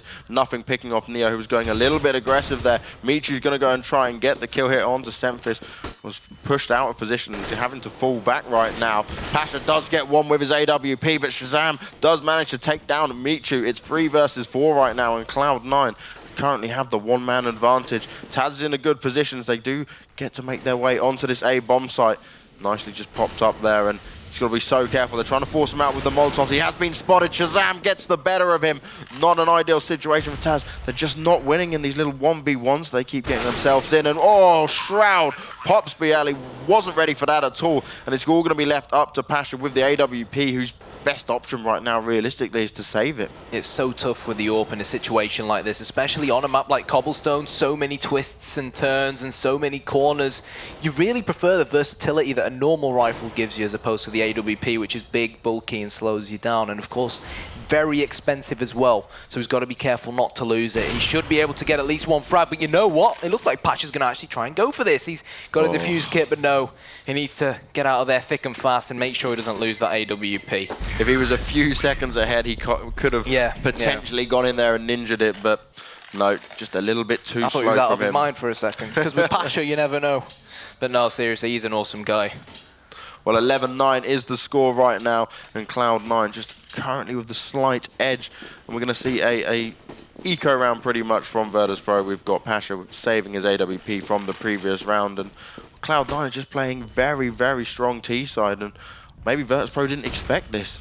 It's incredibly aggressive from Pasha. He's trying to get the entry frag at mid like the good old days. You remember the AWP battles back on the old Cobble in Saucer 1.6, but unfortunately didn't grab a whiff of any of the Cloud9 players. We've got Sean Gares and Shazam making their way up this A-long area, whilst they have Semphis and Shroud, or Shrud as Pasha calls him, just waiting outside the B-bomb site. The bomb's down on the floor, they're just taking their time, slow and steady wins the race, and they're just trying to figure out how these Virtus.Pro players are playing. And as well, they know Virtus.Pro are on an eco, so they want to try and keep their distance. Yeah, they don't know just yet if they've maybe got some Tech 9s or something interesting up their sleeve, and obviously they've got to be wary of the fact that Pasha does have that AWP in play. Still about 45 seconds left on the clock right now, so Cloud9 are going to have to make a move very soon, and it looks like they're going to be heading towards this A-bomb site where only Michu lay, and Michu gets taken down by Sean. It will allow Cloud9 to push into the bomb site nicely here. You can see where they've landed their Molotov grenades, and well, no one was there, but they were nicely prepared for it. Semphis, though, got to be careful. Neo comes around, does drop the bomber, gets the kill. This could be a very dangerous situation for Cloud9 right now. Bialy's coming round as well, but he does get taken down by Shroud. Neo gets a second, finally taken down by Shazam. It's all up to Taj and Pasha right now to take on the 3 members left of Cloud9. Bomb still hasn't been planted, only 10 seconds on the board. It is about to go down, though, just in the nick of time, and Pasha gets the AWP kill onto Shazam. It's now a 2 versus 2. Will the CTs decide to go for it, or will Cloud9 be able to walk away with confidence knowing that the Virtus.Pro are going to go and save this? Pasha's going for it. Oh, and he just narrowly misses, firing off his AWP shot onto nothing. It's all up to Pasha right now. Was he spotted through the smoke, or was that just spam? And he finally gets taken down by Sean there. Close round for Virtus.Pro there. Nearly had it, and it's just come down to the last few seconds of that round. Yeah, and Cloud9 salvaged the AWP as well, but take nothing away from Virtus.Pro. It was a half-decent eco round, if you ask me, from them, but unfortunately, money is still tight on this CT side. Take a look at the scoreboard. We've got Taz topping the scoreboard for Virtus.Pro with 17 frags and nothing. Surprise, surprise, with 23 for Cloud9. But here we go. This is one of the reasons why I like the newbie bomb site. You can throw flashes and smokes over that wall, and it looks like the Pasha's going to have a lot of work to try and deal with. He's got the Swag 7 in hand as nothing begins to stampede towards this bomb site. He's dealt a bit of damage onto the poles. They're just going to try and twist and turn around this statue. They're just waiting to see if they can catch a glimpse of them. But Bialy has rotated in, and surely now it's only a matter of time. Virtus.Plow are here. Virtus.Plow are ready for action. There's the first of many, hopefully, for Virtus.Pro. But no, Shroud has other ideas. Sean Gares comes in as well as Cloud9 explode on this B bomb site. They just got tasks to dispose of now. They can get the bomb down, play it cool, calm, and collected. We will see Cloud9 edge closer and closer to victory here. Yeah, basically Neo's only option right now is to save. He's going to see if he can take off maybe a couple more Ts. Does get one onto Sean there, but the bomb is down. He's in a 1 versus 3, and well, the money's not good for his team. He's got to be careful. And when Cloud9 pick up this round, it's going to be 13 for 9, and this is a situation that I think Virtus.Pro didn't expect to see themselves in. No, they did not. Obviously, with Cobblestone being their pick. So, I mean, do you fancy him going on to Nuke, with Nuke arguably being C9's best map? I know that, I think it was Nothing who tweeted about it yesterday saying, Nuke is the map we love as a team. Nuke is our favorite map. And what do Valve do? Trade it out for Train. You've got to feel sorry for him. Yeah, you're probably not feeling too happy after hearing that, but I think globally you would say that Virtus.Pro was the best team on Cobble. Cloud9 right now looking to maybe take them down, but I'm never going to count Virtus.Pro out of this. They can pull this back. We've seen them do it countless times again, and I don't even think they'll be thinking about Nuke right now. They're going to get on with this map and see what they can do. It is another eco round. We've just got Neo with his saved M4, and they've just got to play a little bit smarter, play how we know they can. Passion needs to come in there, maybe use his AWP to really delay the teas as they try to rush in, but Cloud9, they're just looking very unstoppable right now. So, Sean Gears preparing that molly to try and infiltrate mid like Virtus.Pro were doing when they were on the T side, but surprise, surprise, it's nothing yet again. Dropping Michu. And Semphis, he knows where Pasha plays. He'll have seen him do it up against Fnatic at Katowice, and he's hungry to try and drop him out. He's spraying and praying, but he's only got 13 points of health. And, well, Shazam surely has got to get this frag now. Well, Pasha's dodging bullets like a good one there, and Sean and Shroud do manage to clear him up. They are going to enter into that B bomb site. It's going to be all up to Taz and Neo, just as Neo goes down at Sean. All up to Taz right now, and, well, his best hope is to try and pick off another terrorist here, try and get a gun. Oh, he's going to maybe see Shazam here. They're very close to each other in this smoke. Sneaky, sneaky time from Taz here. Oh, and he's just started to see him firing back, does manage to get the kill. God, I love it when that happens. He will pick up the AWP, tries to fire off one, but he's finally taken down by Shroud. Wasn't able to run away with that AWP, and 14-9 in favor of Cloud9. And I don't think anyone would have expected this at the beginning of this game. Yeah, solid round from Cloud9. They kept their distance at the start of the round, then it reached that point where Semphis was hungry to try and get that frag. But what was important was Semphis struggled, but Shazam wasn't too far behind and helped him out. And then essentially they outnumbered those CTs who were trying to defend that area. And on top of the fact that they had the firepower advantage, they made it work in their favor. But Virtus.Pro, I want to see a more dynamic defense from them now. They're pretty much setting up the same way round after round after round. They've got to try and keep Cloud9 guessing, and they've got to try and put an end to Cloud9's bank, because as it stands right now, it's incredibly tough for Virtus.Pro to get themselves out of this mess. Yeah, they are trailing quite hard at the moment. This round is going to be the all-important round they need to win. And even then, Cloud9 are going to have a good bank of money behind them.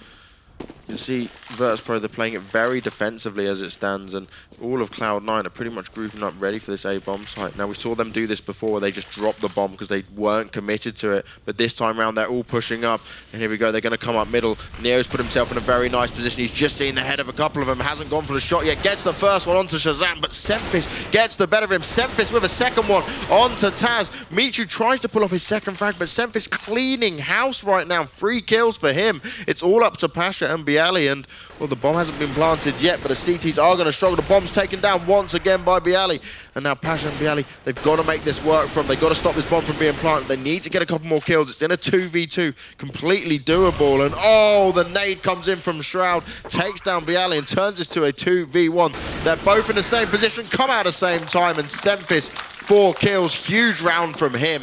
15-9 is your score, and we're on match point on Cobblestone. Yeah, well played from Semphis. Right when he needed to step it up the most, he's rallied the troops here for Cloud9, and they find themselves on match point. And Virtus.Pro, we've got a few swag 7s, we've got 3 FAMASs, but it's going to take something special for him to salvage this one, you'd think. Shazam is hungry for frags. He's got that big green gun in his hands. He's hungry to spot just a glimpse of Pasha to try and drop him, but the rifles are going to go in first. Yep, Cloud9 are going to be heading in very slowly here. Oh, nicely done by Pasha, but he does get taken down by Sean. Bialy on to Sean as well there. Reply frags all over the shot, and we've got 1-man advantage here for Virtus.Pro, but the weapon advantage is definitely with Cloud9. Neo just gets taken down by Shroud. They're completely unaware of what was going on, taking this to a 3v3, and the bomb is just hanging around that middle area as it stands, and, well, they're not committed just yet to where they want to go. They've got to be careful. And nothing Shazam and Shroud are all grouping up back towards B as it's... Wait for... I'm trying to work out who that is right now in the B bomb site. Bialy. Bialy's down, a good position. This could catch him off guard. Shazam's gone to look for it. Smoke goes down, though. Nicely done by him. He's going to push them back just a little bit. They don't want to commit to this. It's such a tense round, but just 30 seconds left on the clock. Taz, Bialy, and Michu determined to live to fight another day, and that's why they've left the smoke so late. And again, there's the man with the experience who's going to try and lead the charge here for the Poles. Shazam and Shroud, they've crept through mid and they're making their way to this A bomb site, and this A bomb site is empty. Virtus.Pro, they put all their eggs in one basket. They've got 2 players defending B. The A player in Michu pushed all the way down mid, and with 5 seconds to go, Cloud9 are going to plant the bomb. Yeah, they're going to be shouting at Michu right now for that. He left the bomb site completely undefended. Oh, and Shroud takes him down straight away, rips off his head, and it's going to be up to Taz and Bialy to get this retake. Not if Shazam can do anything about it. Gets the AWP kill onto Taz, tries to get a second here, fires back. Bialy's got to go for it. It's the last round, and the bomb is down. Bialy gets one, but gets taken down by Shaz's AWP, and it's going to be 16-9. Going to Cloud9. I like that. How long did it take to come up with that one? Oh, no, but years. seriously, I'm over the moon for Cloud9. Like I said, Cloud9 have so many characters. We love them. We love them as a team as well. Obviously, at Katowice, it looked like they were on the verge of doing it, where they came so close up against Ninjas in Pajamas, and they were, it has to be said, they were, at Cologne I meant, and then it has to be said that at Katowice last week, they were disappointing. They got knocked out in the groups, but they beat TSM on Nuke, obviously the ex-Dignitas side. And we all know how strong the ex-Dignitas side or the current TSM are on Nuke. So that should tell you a lot about how strong Cloud9's Nuke is. So if you ask me, I think the fact that Cloud9 just beat Virtus.Pro on their map on Cobblestone, I honestly fancy him to take this one 2-0 at this point. I really do. Well, see, I'm not going to count Virtus.Pro out of it on Nuke at any point yet. Obviously, anything can happen. Yeah, anything can happen, but you look at Virtus.Pro, they're not weak on Nuke. It's not like their worst map or anything. Okay, we've seen Cloud9, they've really stepped it up, especially for this tournament. They just seem to be on fire. But if nothing's not on his game going into game number 2, it could be a very different story. The knife round will also play a crucial part. If Cloud9 win the knife round, start on the CT side, then yeah, they'll be the favourites to obviously win that map. If Virtus.Pro get the knife round, then God knows what might happen. Well, we're going to pass it all the way back to Scoots, Foreign, and Richard at the analyst desk to give you their thoughts on that game. Over to you guys. Thank you, gentlemen. Again, I learned long ago not to wave the flag of North America, Canada, and USA too strongly, but they do take the first map. We talked a little bit offline. We didn't talk about it when we were, in the pregame, but Cloud9 did not play this last major Cobblestone, but we did see an amazing Cobblestone between them and NIP in the past. And obviously, they have both good teams on this, but, Cloud9 gets the victory. And who did you predict? Oh, no, I was just saying, I think Cloud9 can, give this incarnation of Virtus.Pro a game. It's almost as if predicting can be hard, Duncan. Sometimes. You said they'd give them a game, so you didn't say they'd win, though. No, well, you certainly didn't, did you? Okay, yeah. You certainly. Well, here we go. Here's some credit, but I'll have to take it away at the last second, like you did with Cloud9. Okay. That's kind of like ESL job offers for you, mate. But Same anyway, for you, actually, wasn't it? You had one that you were going to do. I'm just going to leave at this point. I'm just going to go. At least they paid me not to do it, though. But anyway, just to point out, if I can just rewind a moment. I do recall the world's leading analyst, the CSGO, saying that, there was no way Cloud9 were going to beat Virtus.Pro on Cobble. That's their map. They're hands down doing it. And they just done it. And you were like, I'll be generous. I'll go against my better nature, my better judgment, and I'll give Cloud9, Nuke. But actually, I think Virtus.Pro are going to win the series. That's because technically they're not Virtus.Pro. They're 4 members of Virtus.Pro in a stand-in. Right. If it had been the real Virtus.Pro, then I'd probably have been right. We got to scramble, boy. All right. Reel her back in. We are just clouding around. So let's talk about it. Let's talk about it, exactly. Again, steps up, does exactly what he has to do, has a stellar game for his team. Oh, he had an exceptional game. And from all the games we've seen on camera today, he's been amazing in all of them. And that's the thing. Even when he has the game in the past, it'll be for a map. Yeah. Whereas at the moment, he had a whole series he was great in Orbit. And now he steps up versus the Virtus.Pro guys and has another really good game. So at the moment, it's looking like maybe his best tournament in CSGO so far. We're actually getting close to, we're entering into great tournament territory if he can continue it for this series. And actually, historically, what's funny is people within the scene, have known for a while that because of his inconsistency, nothing's sometimes been on the chopping block. Like maybe he'd get cut.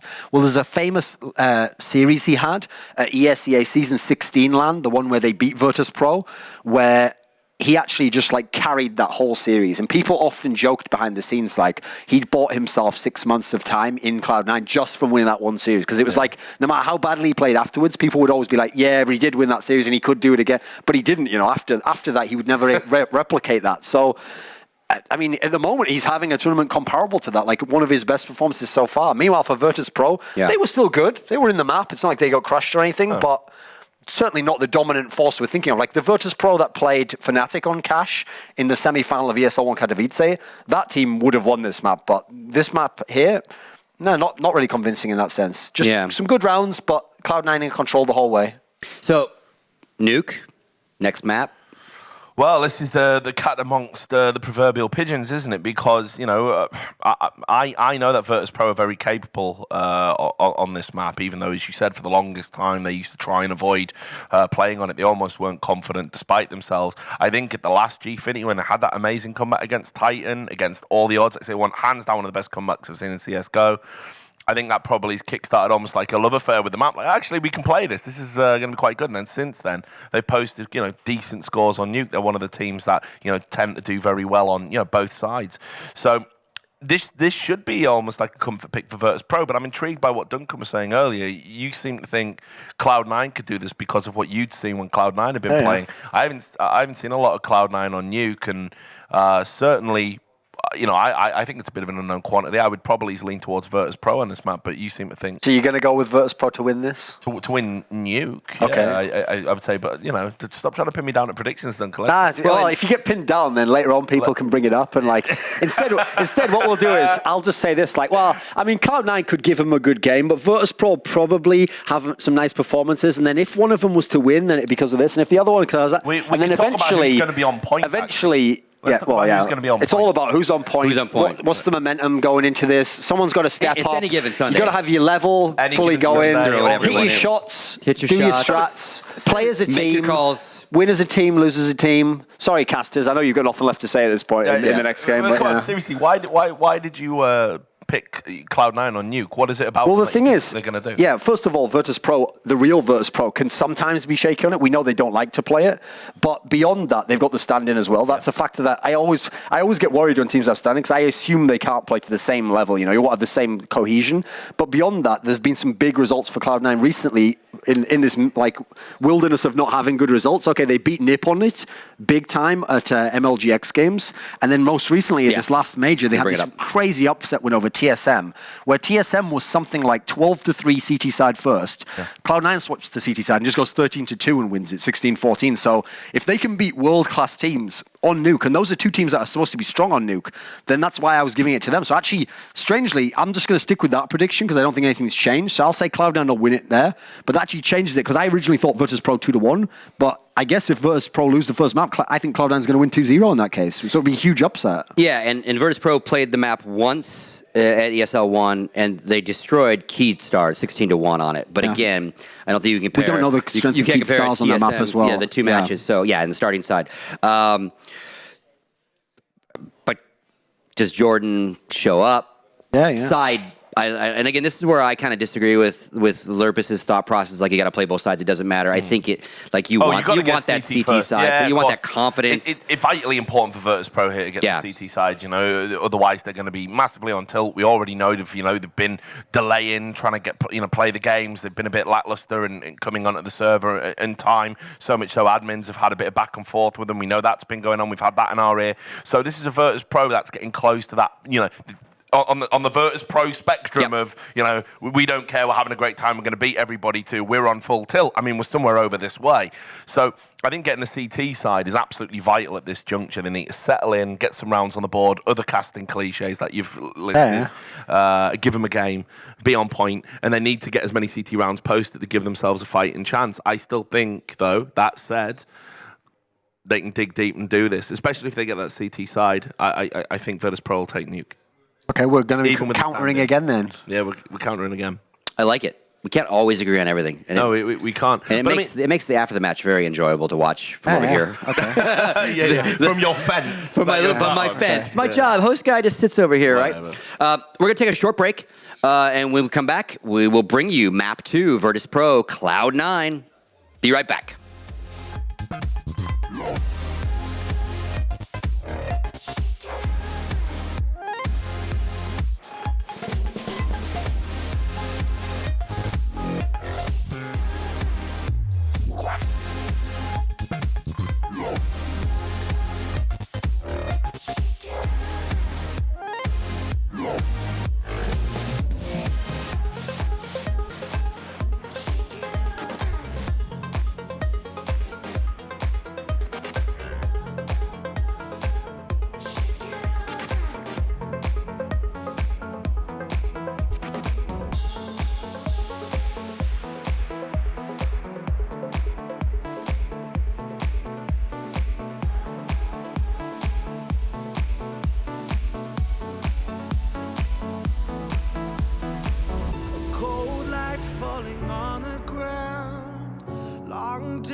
Champions of the night. We are the champions of the night. Yeah. We are the fighting type, the ones that burn so bright. We are the champions of the night.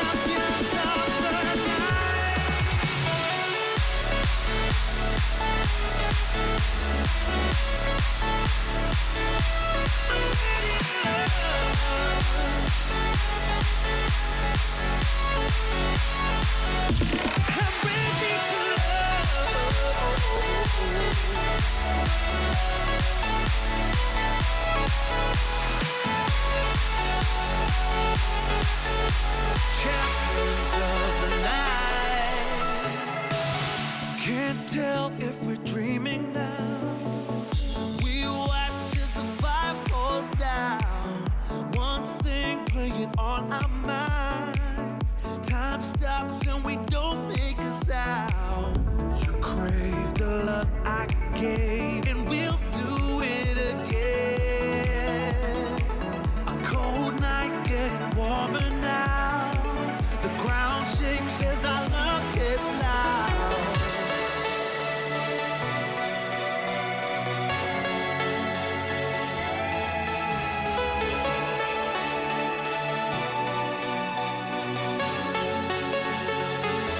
I'm ready to love. We're the champions of the night. I'm ready to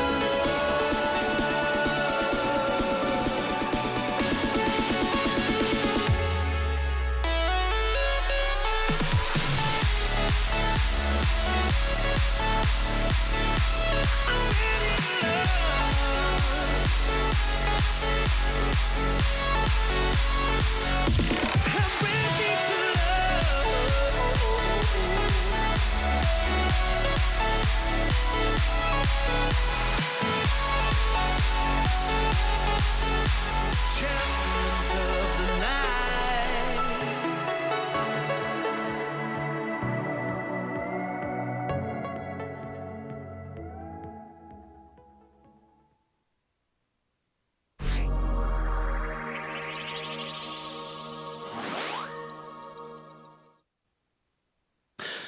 All right, welcome back, folks. Gfinity Spring Masters number 1. You remember it's the first one. I'm working on it, man. I'm working on it. Virtus.Pro, Cloud9, Map 2, Nuke, keys to victory. Let's just start with Virtus.Pro. Virtus.Pro, I think the best player for them on this map is probably going to be See, what's funny is here's a downside I hadn't thought also why I'd favour Cloud9 is that I think Snacks actually can be very good on this map. Sometimes he plays outside. He's the guy who's not here.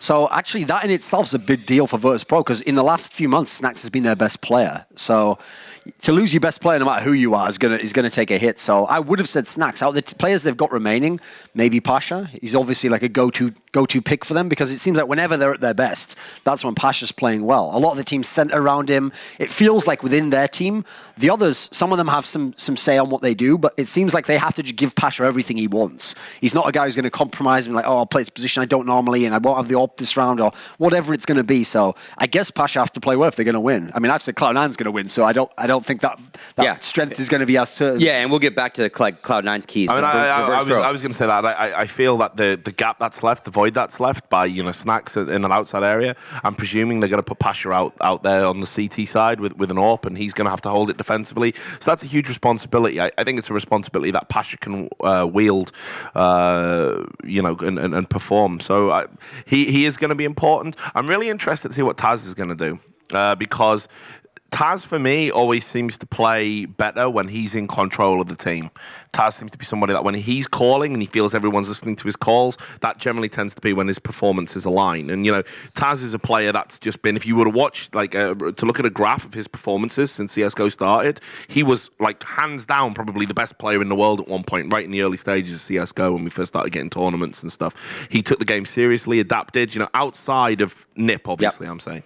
So he was brilliant. He was one of the few people that were NIP level outside that team. And then he plummeted down. He had loads of self-doubts. He was thinking about retiring. Yeah. And then he started finding some form again. Then he was given the responsibility and calling in the team, upward trajectory. Then he starts to think, my team are conspiring against me. He gets all emotional and boom, it drops off again. And this is Taz, all over. So I think because Neo's going to be casting and that's like his, wingman, that's the guy he goes back with. That's the guy that he probably's got the most in common with in the team.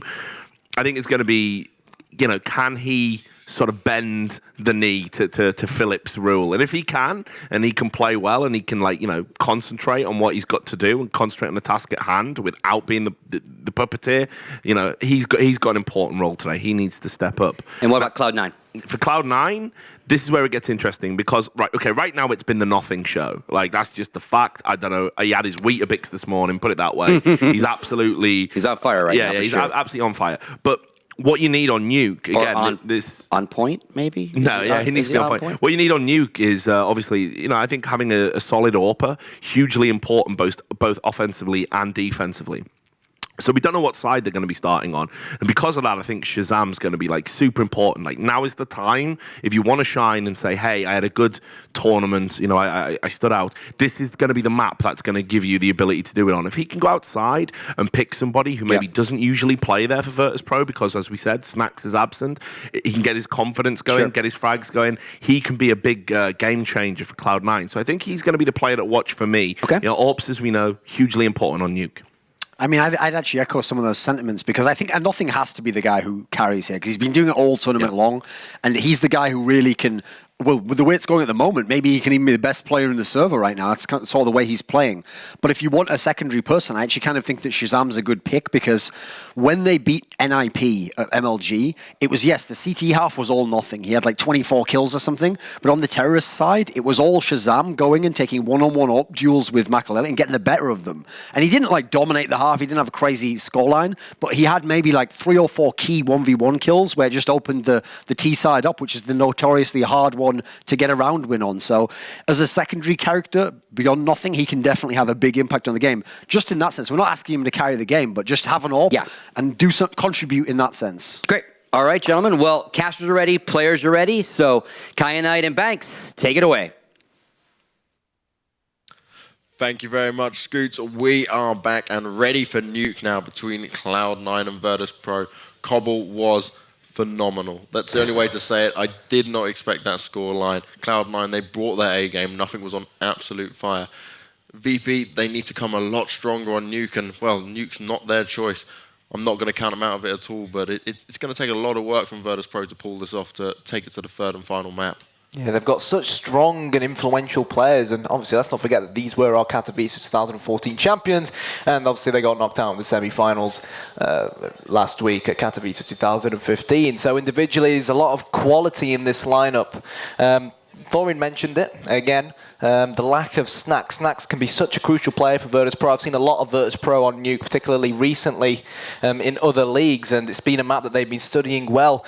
And not only does Snax just hold outside, but he's so quick to rotate between the two bomb sites as well, which is why it's such a CT-sided map, because both bomb sites are on top of each other. You can literally just play Super Mario in the vents and quickly rotate down and get there before the T's even stand a chance. So what's your prediction, Banks? Ooh, a prediction for this is going to be very difficult. I think it's going to be one that goes right to the wire. I'm going to predict a 16-14, but I won't say which team I think it's going to go for. That's not allowed. That's not a prediction. It could go either way. It truly could. And yeah.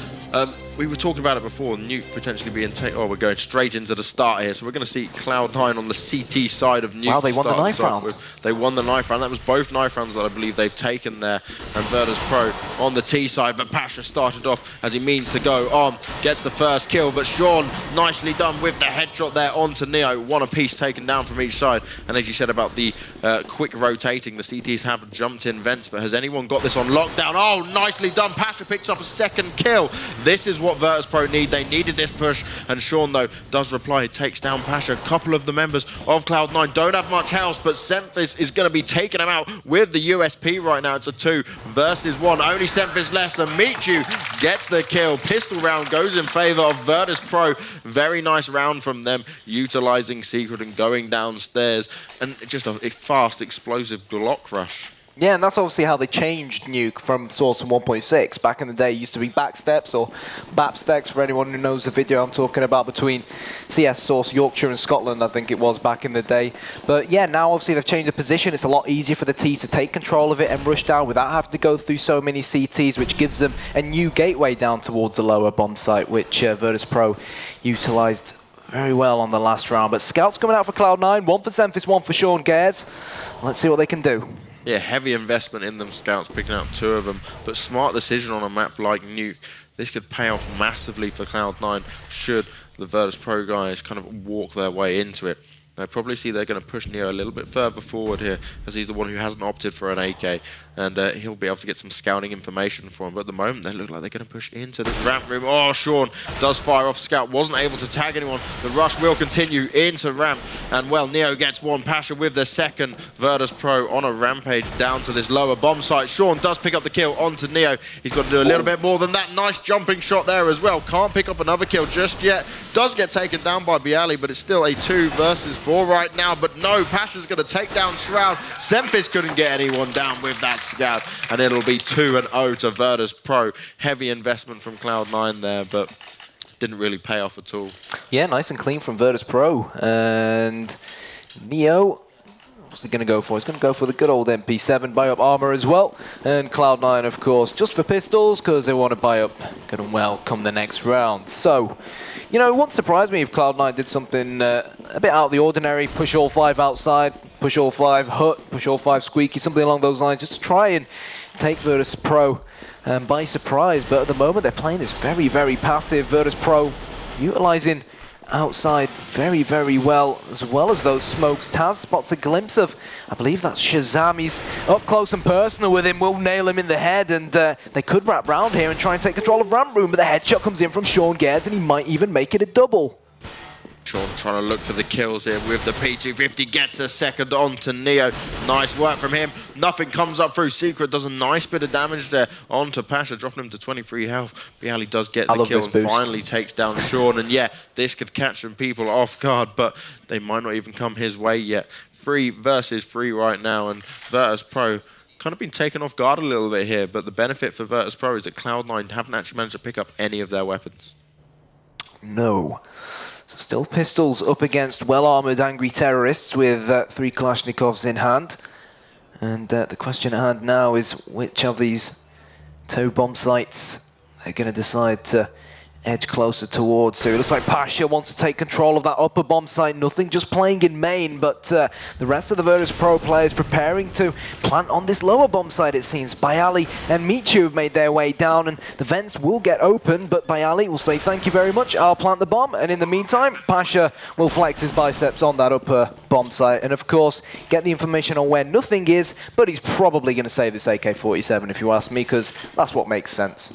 Yeah, he's going to try hold on to that AK-47, and probably Virtus.Pro might go and hunt him down a little bit, but it's going to be 3-0 in favour of Virtus.Pro right now. And smart from them, but that round could have really gone any way. Cloud9 were doing a hell of a lot of damage towards Virtus.Pro, and they were kind of just being caught a little bit sloppy off guard there. Almost a little bit too split, I think. Exactly, it was a good round for them. They managed to drop more than half of the Virtus.Pro side. Nothing saved an AK-47 as well, and you never know, that AK-47 could end up being the difference in the next round, because obviously with the M4 up against an armored terrorist, you're limited, you have to hit them in the head twice, whilst the AK-47 will kill them straight away. So that's the thing about Counter-Strike, it comes down to the nitty-gritty of things a lot of the time, and that could end up being the difference for Cloud9. But this is the thing about T-side nuke, you only realistically need like 5 or 6 rounds. So because Virtus.Pro capitalized on the pistol, they've already gotten arguably half the rounds they need to. So they don't have to rely fully on the gun rounds now. Oh, and Shazam now outside with that AWP. Yeah, they spotted him, pulled him off to make him do a shot with the fake there, so they know exactly where he's going to be. They're probably going to leave outside alone for a little bit and try to catch him off guard. It's be Ali and Pasha there. And we've got Taz trying to get on top of Silo, but they build it up, and they might go for it. They're going to have to get some perfect smokes down and ensure they don't get hit by that AWP. It's going to be a dangerous game. Shazam checking every area he can right now, but he knows he's being pushed out of position completely. The smokes are clouding what he can see, and Virtus.Pro are going to try and make their way probably down to secret right now. Taz is leading the charge, but the CT is going to be well and prepared in position, given the fact of how long it's taken Virtus.Pro. Nade comes out as well, and Nothing with the AK. 2 kills for him, 3 for Nothing. He's still doing it, but Taz does manage to shut him down. Huge damage done by Nothing there. It's all up to Taz and Michu. They haven't got the bomb down just yet. 30 seconds on the board. A lot of spam coming up from Michu with the AK. Shroud takes him down. Taz does get one in reply, but he's got to deal with 3 more CTs. It's going to be a difficult job for him. Trying to spam away at vents there. Can't quite get the kill. And Taz is in a tricky situation. Oh, and Semphis does pick him out from that vent. The first gun round even goes to Cloud9, and Virtus.Pro there left a little bit confused. They are. It's really, really well played from Cloud9. I think Nothing, again, that man yet again, just 3 kills by himself. It made life so much easier for his teammates, and that's pretty much what he's done so far this Saturday. He's definitely been the standout player for them, and hopefully long may that continue, and let's see whether it will continue. Virtus.Pro winning the first few rounds. They can still afford to buy, but lose this one, and we probably see them go back onto an eco, so only time will tell. They're spamming each other through the upper area.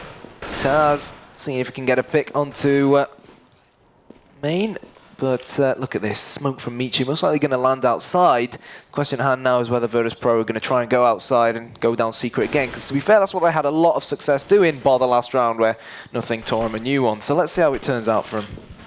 Yeah, nice smoke from Virtus.Pro. They look like they're going to go try and cover that outside once again, but Cloud9 seem a little bit more ready for it, and well, let's see what's going to happen as Pasha is just jumping around, trying to see if he can flick and find him. One of the CTs around there. He's got Neo to back him up as well, and Shazam's got the AWP pinned from Rafters, and well, Taz taking it slow. Nothing's the first person to open up the round. Nicely done by Taz and Neo there.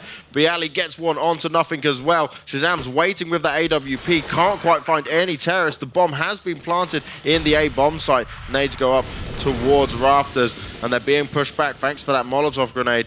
Virtus.Pro have got to get themselves in some nice positions here and just hold in. It's 4 versus 2, and this looks very good for Virtus.Pro right now. Unless Sean Gares can have his say.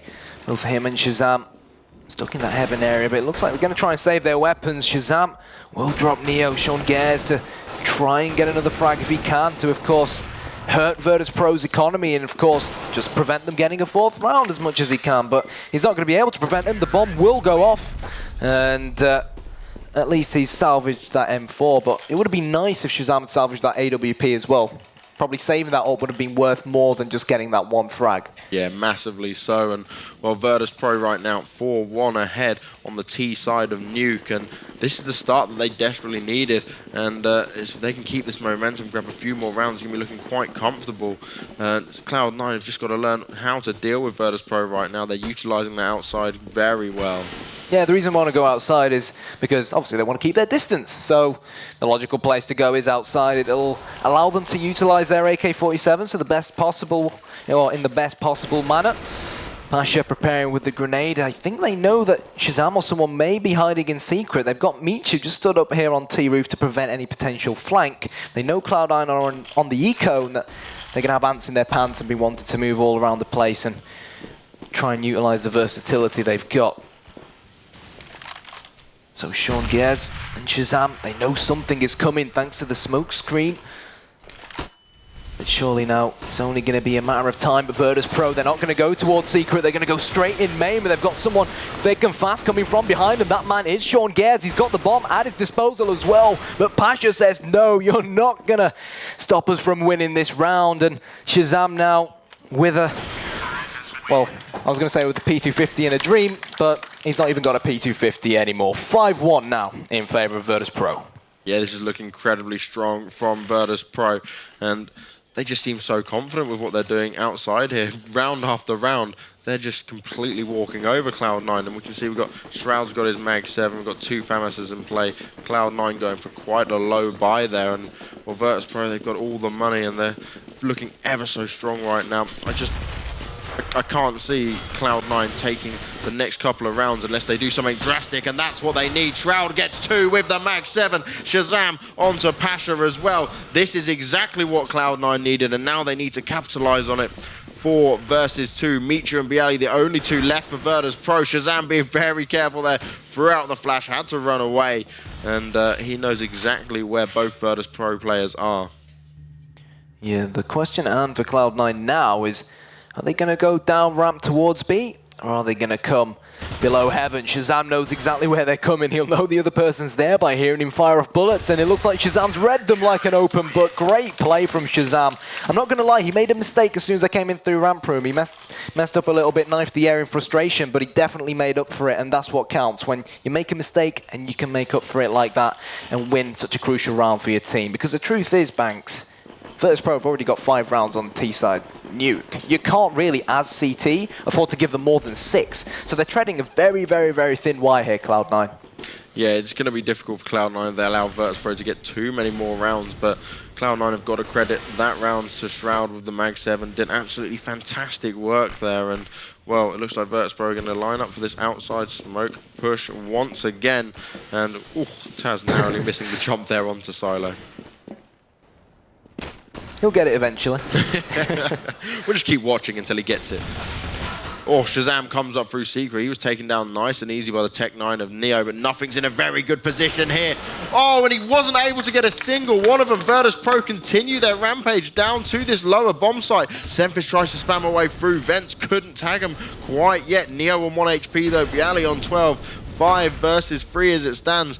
But the CTs are down and ready to deal with Virtus.Pro as they come into this B bomb site. Shroud knows exactly where these Virtus.Pro players are lurking. He's going to put the defensive smoke out, allows him to drop the bomb, sprays and prays. Can't make it 2 in a row though. But Cloud9 here, they've got Neo on 1 point of health, Bialy on 12. So Semphis might be able to capitalize, but Neo says no. Wonderful headshot from the Polish veteran.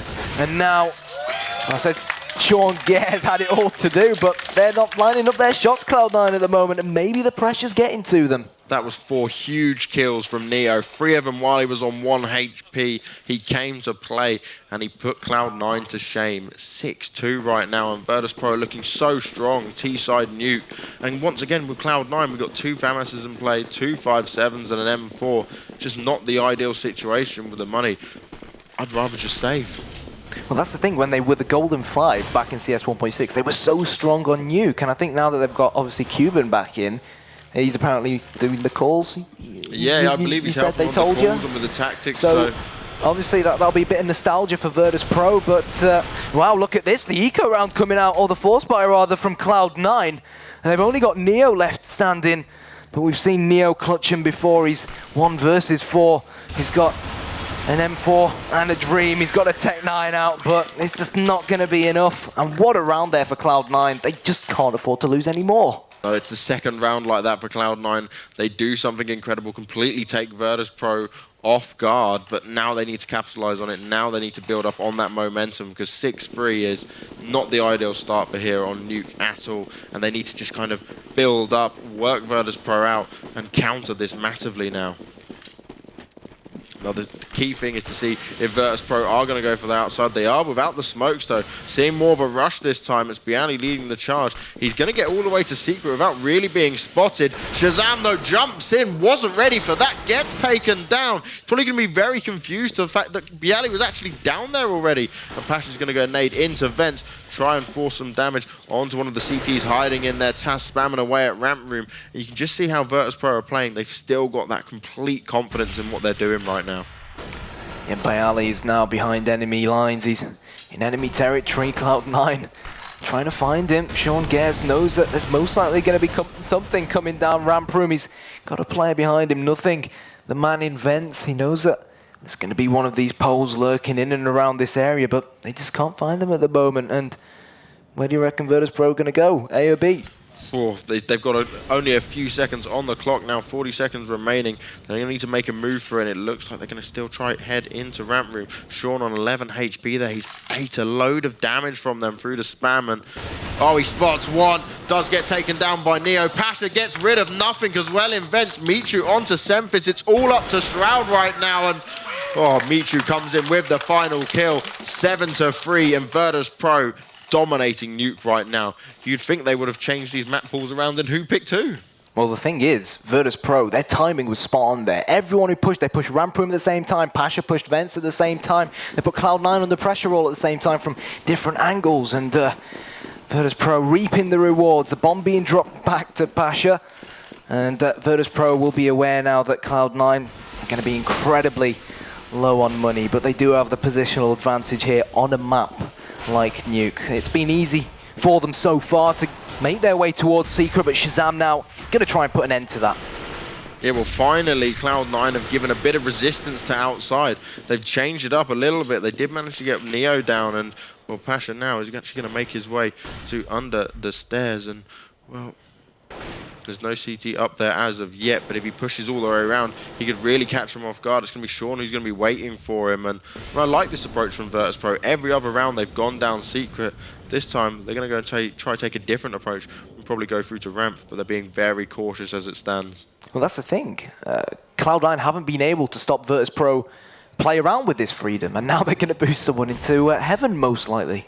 Is there someone? No, it's just Michu's up there by himself, so byali preparing to push in, but Michu gets the frag. They know that Sean Gares is lurking in and around this area. They're going to push in. Michu the first to lead the charge. Sean Gares sprays and prays. The kill is not meant to be, and Cloud9 at the moment outnumbered. Yeah, 3 versus 2, 3 versus 1. Taz takes down nothing. It's all up to Shroud with a P250 in hand. He sees the bomb about to be planted. He's now desperately trying to frantically fire. Gets 1 kill onto Pasha. He's only got 19 health left though. Can he do anything with it? Oh, and he gets taken down by Michu. Michu has pulled it out this game. A further 3 kills for him. He is on absolute fire. Well, now Cloud9, they're not exactly going to force buy, are they? They've got to eco up just by these small pistols, and really, in theory, it's going to put Virtus.Pro at 9-3 and 9 rounds on T-side Nuke. Don't often hear that. No. And that's Virtus.Pro for you. Yeah, see, I said they would do the unthinkable, and look what they do. They're pulling out the bag right now, but Cloud9 aren't out of it yet.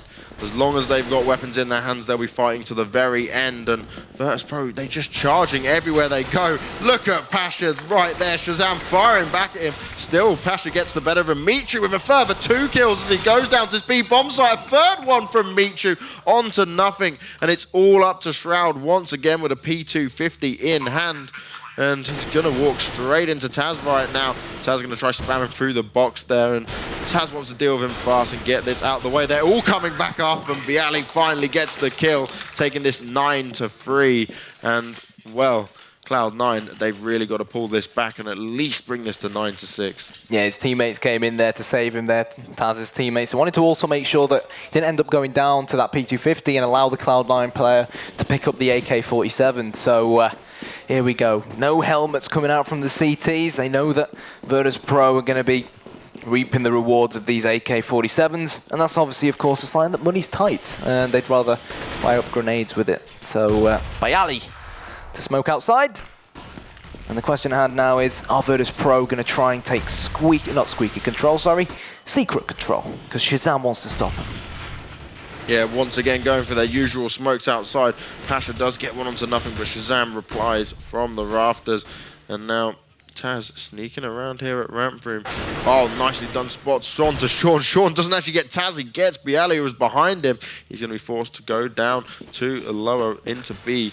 And Sean has been pushed out of position, given the tease, the ramp room control. Semphis is there, but he's only got 26 health, and he's got to be careful right now. Currently a one-man advantage for Cloud9 that they don't want to give up.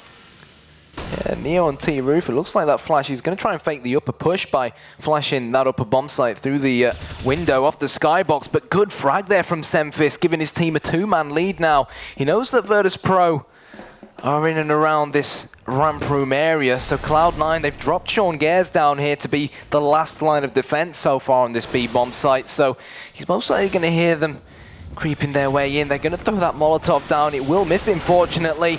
He spotted the poles. It's Ring of Roses. Taz comes in with the headshot. Semphis gets, returns a favor rather, and gets a double as well. Good play there from Cloud9. That's what we want to see from the Americans. Yeah, much needed round for Cloud9, bringing it to 9-4, and well, if they can try and build up on this, that would be the ideal situation. They've got to try and pick up the remaining 2 rounds here, but Virtus.Pro, they've got a bit of money behind them. They're not going to be forced onto Eco at the moment, and well, they've basically just got to work out and solve what Virtus.Pro are doing. Once again, always getting players outside. You can see Pasha's going to go for it again.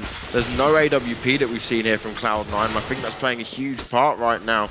But Taz has replied to Semphis Bialy onto nothing. Shazam's doing it from rafters, gets 2. Can he get a third?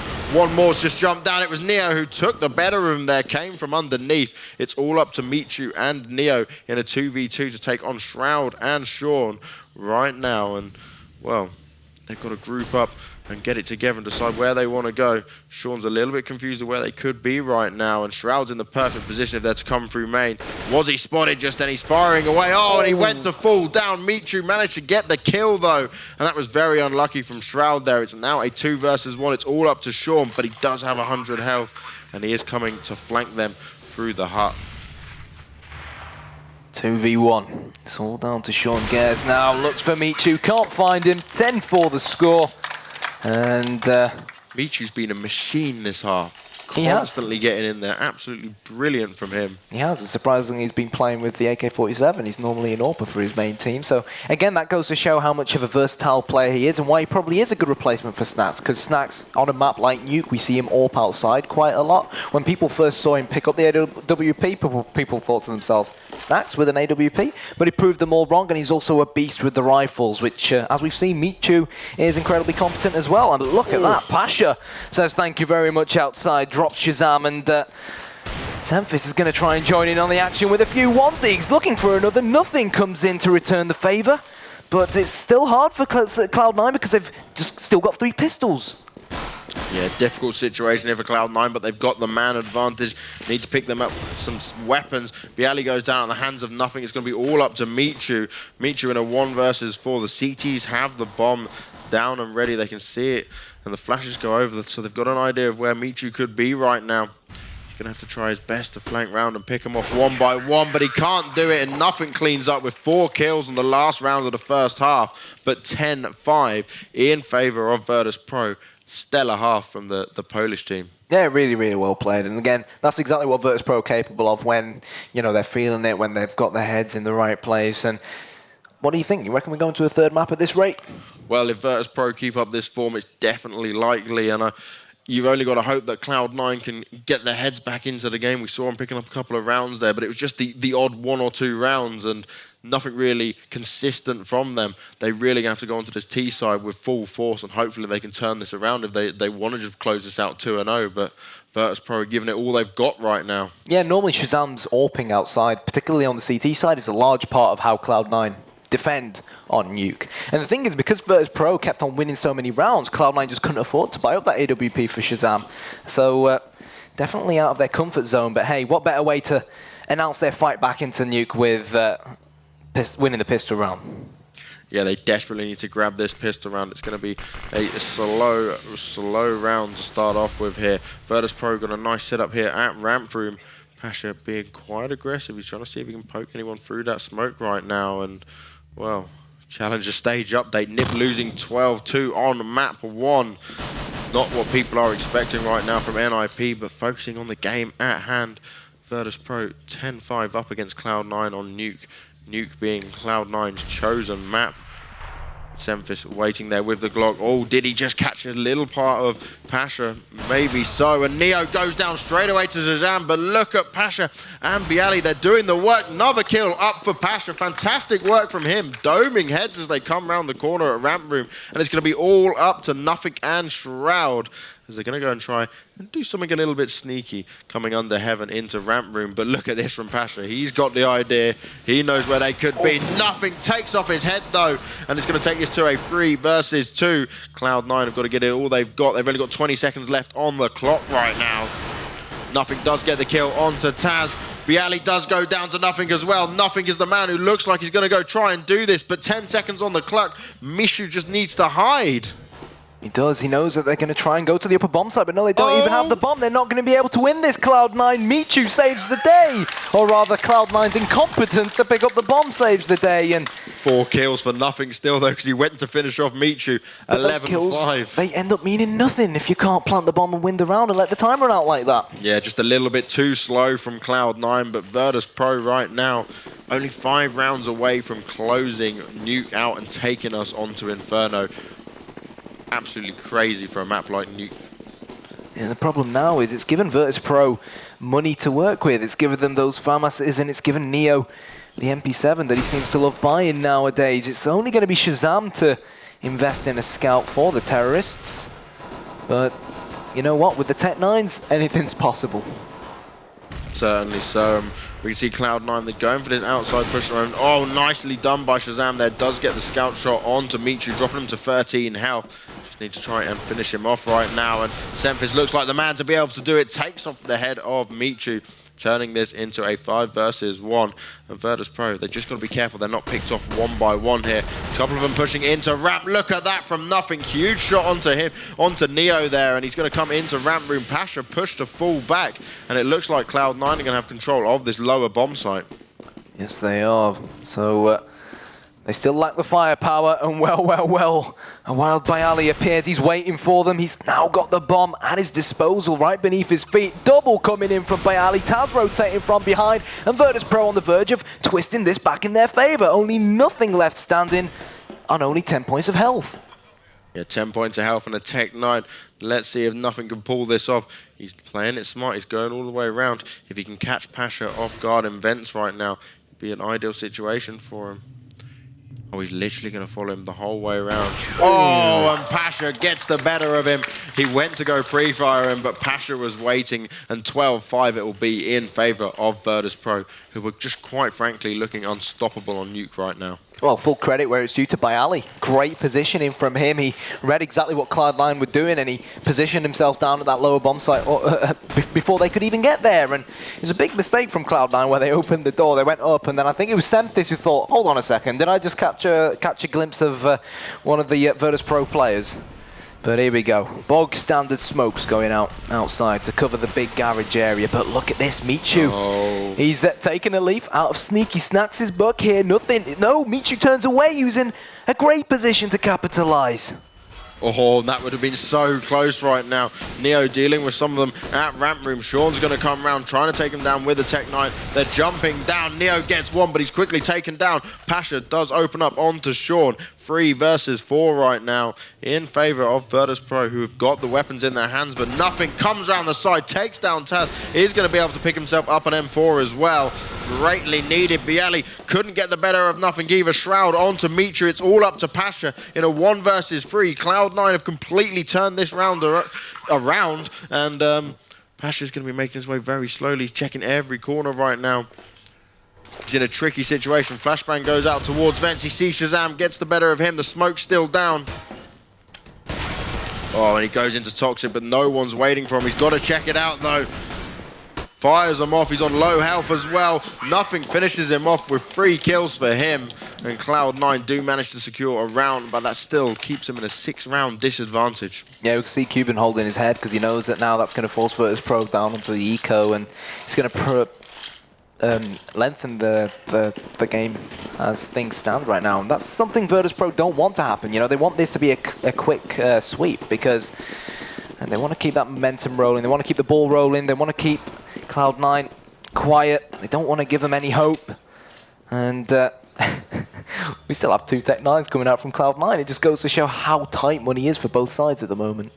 Yeah, they're making every penny count right now, and well, with 6 rounds trailing, Cloud9 need everything they can to make this work for them. Once again, they're outside, and they spotted Michu there. Sean opens up onto Neo at ramp, and Sean's consistently been able to get into the ramp room. He's going to be pushed right now by Pasha. Pasha finishes him off, and it's going to be a 1-for-1 trade for the early sections of this round. Yes, it will, but Virtus.Pro gonna reign supreme with just these pistols in hand, or are Cloud9 gonna win it with the rifles? Only time will tell. Semphis all eyes on Secret. Virtus.Pro playing all together as one collective unit, and I think Taz has realized what's going on here. They're in fact gonna boost nothing, or they're gonna boost Shroud into heaven to see if one of these guys can get a frag, but Pasha could be in trouble, but Taz doesn't care. Taz is gonna capitalize. I think they've heard Shroud falling down, dropping down. Semphis with the headshot. Nothing joins in on the action as well. Taz last man standing, but he won't stand anymore. And the North Americans bank slowly but surely starting to make their way back into this game, and Virtus.Pro, money's tight yet again. Yeah, Virtus.Pro going to have to go for a save here against Cloud9. Still got a few rounds to play with here, but they just got to make sure they don't lose their momentum, they stay confident, and they can push forward, because otherwise it's going to be very quick before we see this score at something like 12-12 or 12-11. Cloud9 once again going outside. No smokes this time. They're not going to see any resistance from the CTs, who are all stacked on the top site as it stands.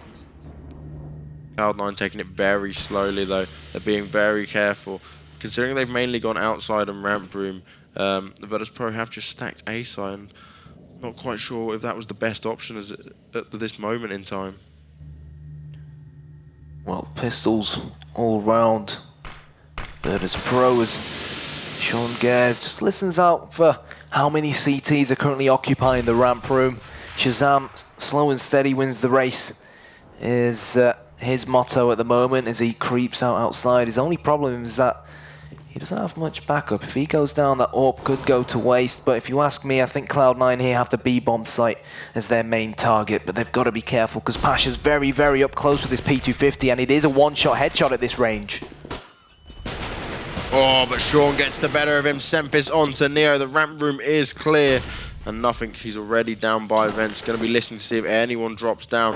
Bialy, though, trying to make his way behind people. The rest of his team's been dropped already. He's got a 5-7 in hand.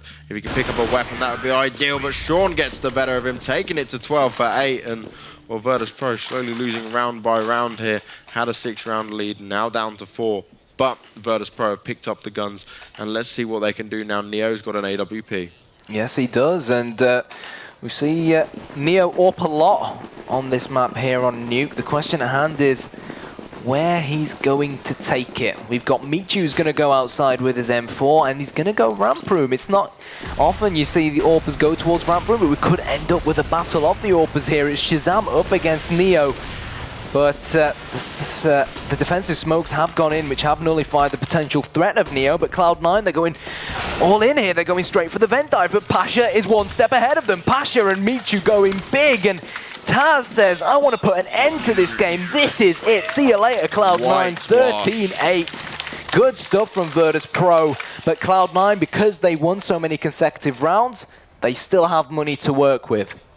Yeah, this isn't going to affect them just yet, but they can't afford to lose another round like that. Not a single CT went down on that previous round, and Virtus.Pro taking it to 13 for 8. Well, that's going to give them a huge boost, and, well, let's see if they can continue on into round number 22. That looks like Cloud9 are going to be going outside once again. Shazam's got his AWP pinned on Secret. See if he's going to catch any CTs pushing around there. Just got to see if he can get the pick as well. They know there's one person all the way at the back there. Semphis is firing off against Michu. They can't quite get each other. Michu does get the better of him eventually. Pasha playing it smart as Secret. He's not pushing aggressively. He's thrown up the smoke to kind of let him just come running through that smoke towards him, giving him the slight advantage. They're going to have to be very careful with that. A nice shot from Neo with the AWP onto nothing there, just catching the last few bits of his arm, getting the kill there. And Semphis, this could be tricky. Do they know that he snuck all the way around? I don't think so. Neo's got to be careful. He knows exactly where Neo is right now. Oh, no, he's made the noise. Neo missed the shot, though. Semphis got the better of him, but Taz replies. Taz also gets Sean as well. It's all up to Shazam, who goes down at the hands of Bialy. 14 for 8, and Virtus.Pro quickly turned that around after Neo got dropped. Yeah, and Bialy salvaged an AWP off Cloud9 there, Shazam's AWP. So the fact that Neo got killed, his AWP hasn't been lost technically. He's been handed it over to him again.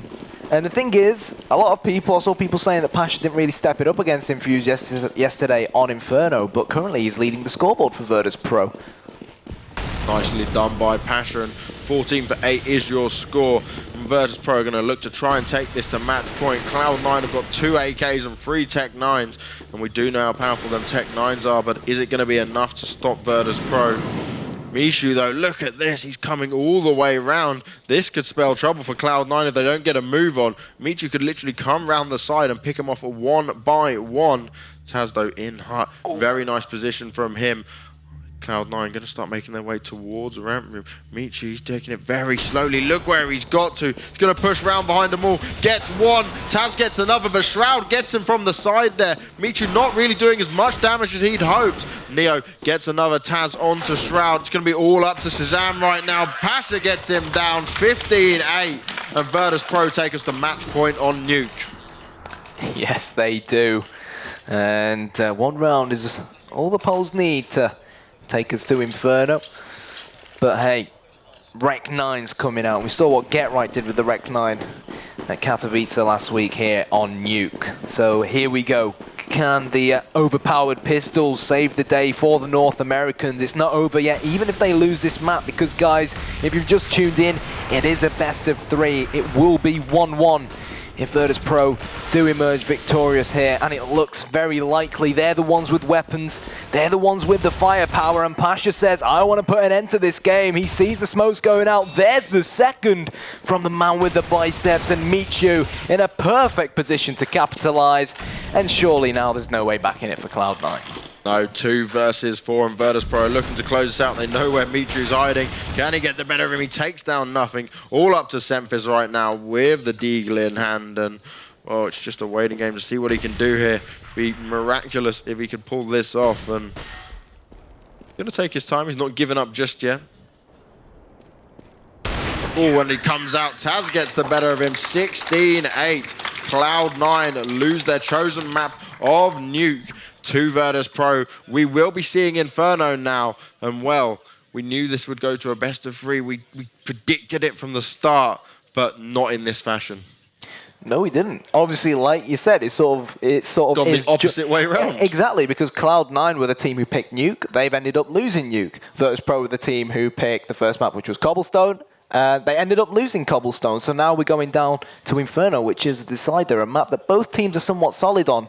Virtus.Pro and Cloud9, from time to time, they can be a little bit inconsistent on it. But honestly, at this point onwards, I just can't see Virtus.Pro dropping this one. But in Counter-Strike, who knows what might happen? Yeah, I think going on to Inferno is going to be a very tricky situation for both teams. I don't think either of them expected it to pan out like this, but God, what a great game we just saw on Nuke. Virtus.Pro looked like they were on another level. They knew they messed up when they lost Cobble. They stepped it up. They stepped it up, and they knew what they had to do. And, well, it's all going to come down to Inferno. We're going to pass it back over to Scoots, Foreign, and Richard at the analyst desks. So don't go anywhere, guys. We'll be back with game number 3 on Inferno very soon. All right, thank you, gentlemen. So we're all tied up, 1-1. Pretty much a T-sided map for Virtus.Pro. And we got to see the solar eclipse there right at the end, didn't we, with that head? Head up. So again, Virtus.Pro did exactly what they needed to do, and even started on the bad side, if you will. I mean, incredible first half for them. Well, I mean, the thing is, we said, Virtus.Pro is not a team that like Nuke. They're not actively trying to play Nuke if they can. They just have other maps they'd rather ban out. In this particular scenario, you think historically Cloud9 have the edge on Nuke. They're playing a team with a stand-in, but actually they looked pretty weak-willed on that map. Virtus.Pro bossed them around on T-side. They just stormed it up and had like 10 rounds on T. That's almost unheard of against a team that one of their home maps is Nuke. So I think, yeah, Virtus.Pro played well, but it actually looked more like just terrible play from Cloud9. I can't give too much credit to Virtus.Pro, even though they were good, obviously. It's like, if in that sort of a scenario, when you start CT, you've got to be getting like 9 or 10 rounds then. To get 5 rounds is utterly appalling. And they did exactly what they needed to do. They obviously they lost pistol, but they won that gun round 4. Great stuff, but nothing. But again, could not keep stringing it together. We spent a large amount of time highlighting how this game, this map has now moved into the point where it absolutely needs to be rebalanced because the T side is so overwhelmingly difficult. We talked about that at length. The pros agree. Valve obviously agree. So that's how bad Cloud9 were. I mean, like we said, all the planets have aligned. All you got to do, just hold the fort on CT side. Don't let Virtus.Pro get too many rounds. You're home and dry, 2-0. Things looking good, momentum going forward. And they were unable to do it. I mean, they were absolutely diabolical. They were playing like a mixed team. There was no communication. It says everything that Virtus.Pro were able to get into positions where they could go anywhere they wanted on the map. And by the time they got there, people were peeking on Cloud9 and getting killed because there was just no comms. And it comes back to this ongoing problem within Cloud9. On a map where you need cohesive communication and positioning awareness and rotational awareness, they struggle. So yeah, they were dire. They were dire. Yep. And again, final map is gonna be where we at? Inferno. We're gonna talk about it in detail after the quick break. But again, just a reminder: these two teams played in Poland last week.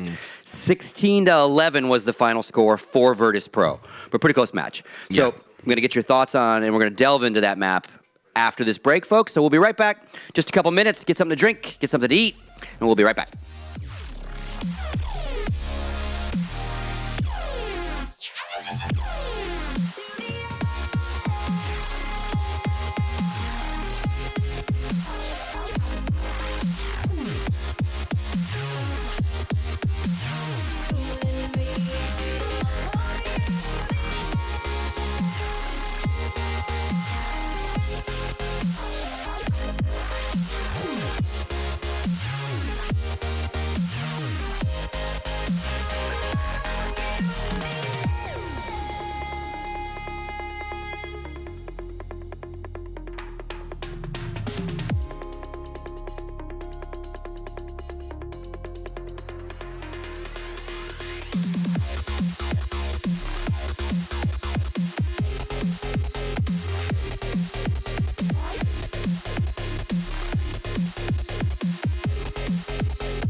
All right, welcome back, folks. Gfinity Spring Masters #1. I am once again, and as always, with Richard and Duncan, Thorin, whatever you want to call him. You have a new nickname I got reminded of. I'm not going to bring it up on camera. Please. For $10. So, again, let's jump right into it. Inferno, do or die, but group play. The loser will dump down and play Orbit. And just really quickly, I don't know where the score is right now, but kind of interesting in the other final match. Nip was losing 12-3 first side of, where's my map? Cash to Property. So that's crazy. I don't know if we want to talk about that, but again, it comes back to what we were talking about, which is Ali the answer to the question? Well, look, I don't want to pin it all on him, and certainly we haven't watched that game, so we haven't been able to gauge his individual performance. They're trailing 13 to 15. Well, yeah. I mean, obviously they're doing a great comeback here, but whatever happens, but still, this isn't the Nip that we used to seeing. It isn't the Nip that was out in Katowice, and you made a good point off camera, which was saying, this must be the ultimate, teabagging from JW. If you're JW, this is how you put the boots in. You take the major away from them, then you come with a mixed team to the next event where they're clear favourite to make the final and just knock them out in the group stage.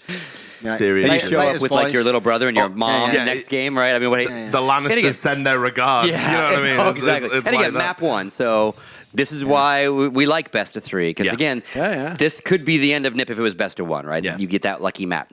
And again, Property is no slouches. We've talked about them a lot. No doubt. Not to try to demean them at all. This is a solid win if they win it. But again, let's jump back to this match we have been talking about. Keys of victory on Inferno.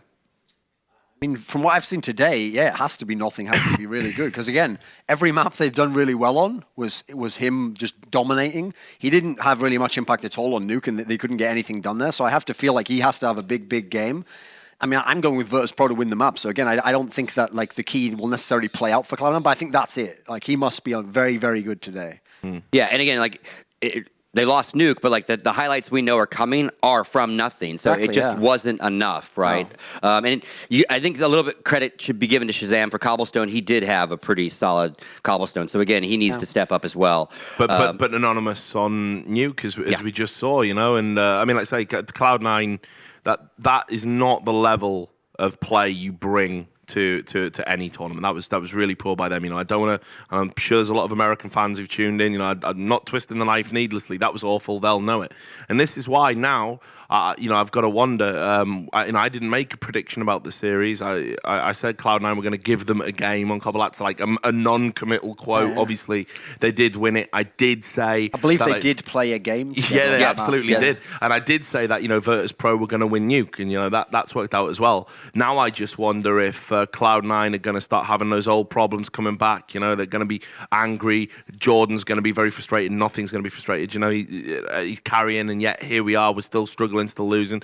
And Virtus.Pro actually look quite calm and impassive after their win.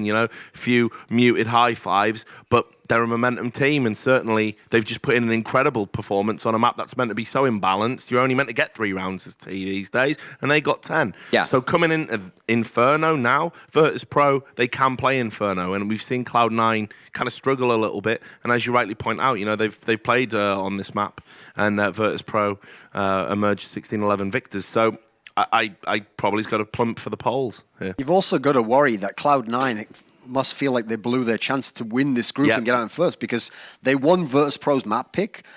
Going into their own map pick, which isn't a map that Virtus.Pro even play often, they start on CT side. And that should be it. That should be the start. It's game over. You should at least be able to put some pressure on the opponent, make them have to play, because you're going to start CT side, make them play from a deficit, make them rack up rounds. At least that way you can put some kind of pressure on. They couldn't do that at all. Now Virtus.Pro stomped them. And now if Virtus.Pro get a good start now, that's when I feel like Cloud9 are the ones who will crumble. Yeah, because again, we talk about Virtus plow, and on Nuke T-side, they plowed. There's no doubt about it. It's interesting, actually, because in a way that they're similar teams in the sense that psychologically, that they're almost like a shambles. It's so important psychologically that everything's going gelling right, that everything's, there's no disagreements in the team, that people aren't arguing or retreating within themselves and can communicate. I think, it's just Virtus.Pro, I would say, have the higher talent bar. That's pretty in that sense, they are quite similar. So I do think exactly what Duncan's saying. If Virtus.Pro get off to a good start in this one, I think Cloud9 are just going to wilt under the pressure and not be able to fight back and bow out. And again, how awkward, because everything aligned for them. Everything. You're playing in a group with Titan. Where's Titan? They ain't here. You're playing against Virtus.Pro. They've got to stand in. Snack's got sick. It's like that episode of The Simpsons where the softball team has all the ringers in it and they all get ill. It's just one after one after one. Yeah. Everything that Cloud9 needed to actually top this group. Yeah, you're worried about Orbit. You beat Orbit. Everything you're absolutely right. Yeah, and you get CT Nuke. The map that's getting removed for it being imbalanced, and you choke. It's just what is going through their minds right now. This is where the team needs a definitive leader that can say, right, that's got to go. That's reset. Out your head. Yeah. Reset. Imagine it's a best of one, and we can beat these guys. But I don't see any strong characters in the team that are going to step up to the plate and be able to galvanize under this pressure. Going to shift just because I noticed the second round, first side.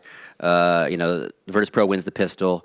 Cloud9 buys 2 scouts. And much like we talk about the Tech 9 and we talked about the CZ before, there's always this discussion still about the scout and its own OP-ness. Now, that spend did not work out. They lost that second round. But just your guys' general thoughts on the current state of the scout and as it's being played. I don't think it's that big of a problem. I don't like the fact that you can do the jumping scout shots, but I think it's the scout paired with the pistols, because you notice it's one guile by the scout, and then the idea is you're not going to kill them with the scout, but you hit them, and then they're even more susceptible to being killed by the pistols. That's where I think the synergy works. So I think on its own, if you took the pistols down a little bit, it wouldn't be as big. It'd be more of a gamble. Makes sense. That's where it actually went wrong for Cloud9, because Duncan's right. It's you're not going to get the kills with the scout. You're going to get the tags, and then that's where the people with the pistols need to weigh in and finish the job. Well, actually, I think it was Sean Garrett got isolated on lower with the scout, managed to do a couple of... I think he got jumping. A kill. I think he got a kill, so he tagged someone twice and then failed to get another tag, but he was isolated and getting bum rushed by 4 people coming from ramp,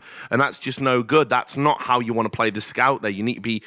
Ideally, you get into a more passive position and you just stay alive. There wasn't anyone who had his back, and that's what I was talking about when they were at 6s and 7s. There was no cohesion in the tactics. So that gamble, they basically made it fail by poor positional play. Yep. All right. Thank you, gentlemen. We're going to go to map 3, do or die time again. Group play, so loser drops down to Orbit. Winner comes through number 1 in their group, which is obviously what they want.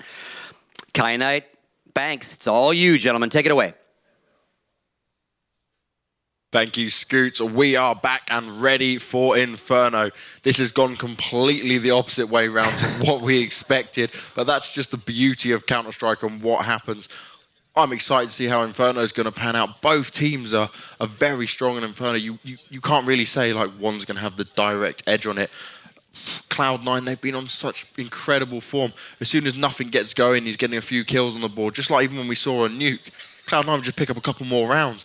They may have lost it, but he seems to be able to just completely motivate them and push them into doing these incredible plays. And if it happens on Inferno, well, it could be game over for Virtus.Pro. Virtus.Pro probably thinking right now that this isn't even adding up, and well, Inferno is going to be just a huge test for both teams. And I think this is going to probably be the deciding point for Cloud9 as well on their whole trip that they're trying to plan on moving to Europe as well. Yeah, as well, Cloud9, if they, just to build on that point, if they do end up moving to Europe, I hope they do, because they're a team with very, very strong individuals with a heck of a load of potential as well.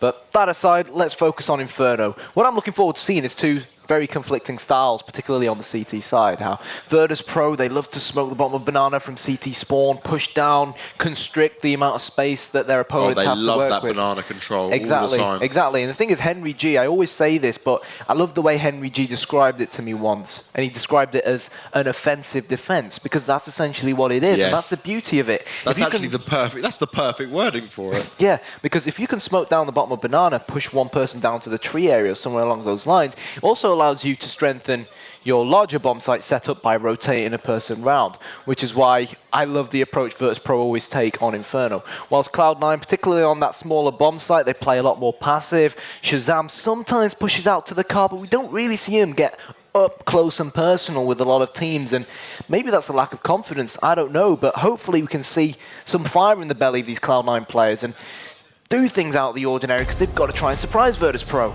I think here for Cloud9, what they're really going to have to do is utilise their AWP more. We haven't really seen much AWP action from either team, but on a map like Inferno, whoever's getting these picks at middle, whoever's trying to get them at second middle or whatever, trying to just get them early kills from using the sniper, that's what's going to really turn this game around.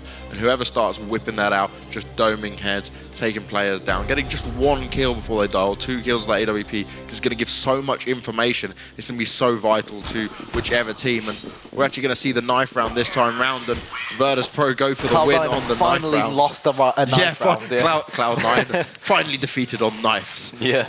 I think it was Fnatic, actually, who was something like 10 games undefeated on knife rounds on ESEA a few weeks back. It was awesome. But here we go. Virtus.Pro won the knife round, and of course, we're not live yet. Thanks for pointing that out. It's not like it says warm-up in capital letters I was across just making the screen. sure you understood we were in warm-up right now. You seem very, very energetic and ready for this final game.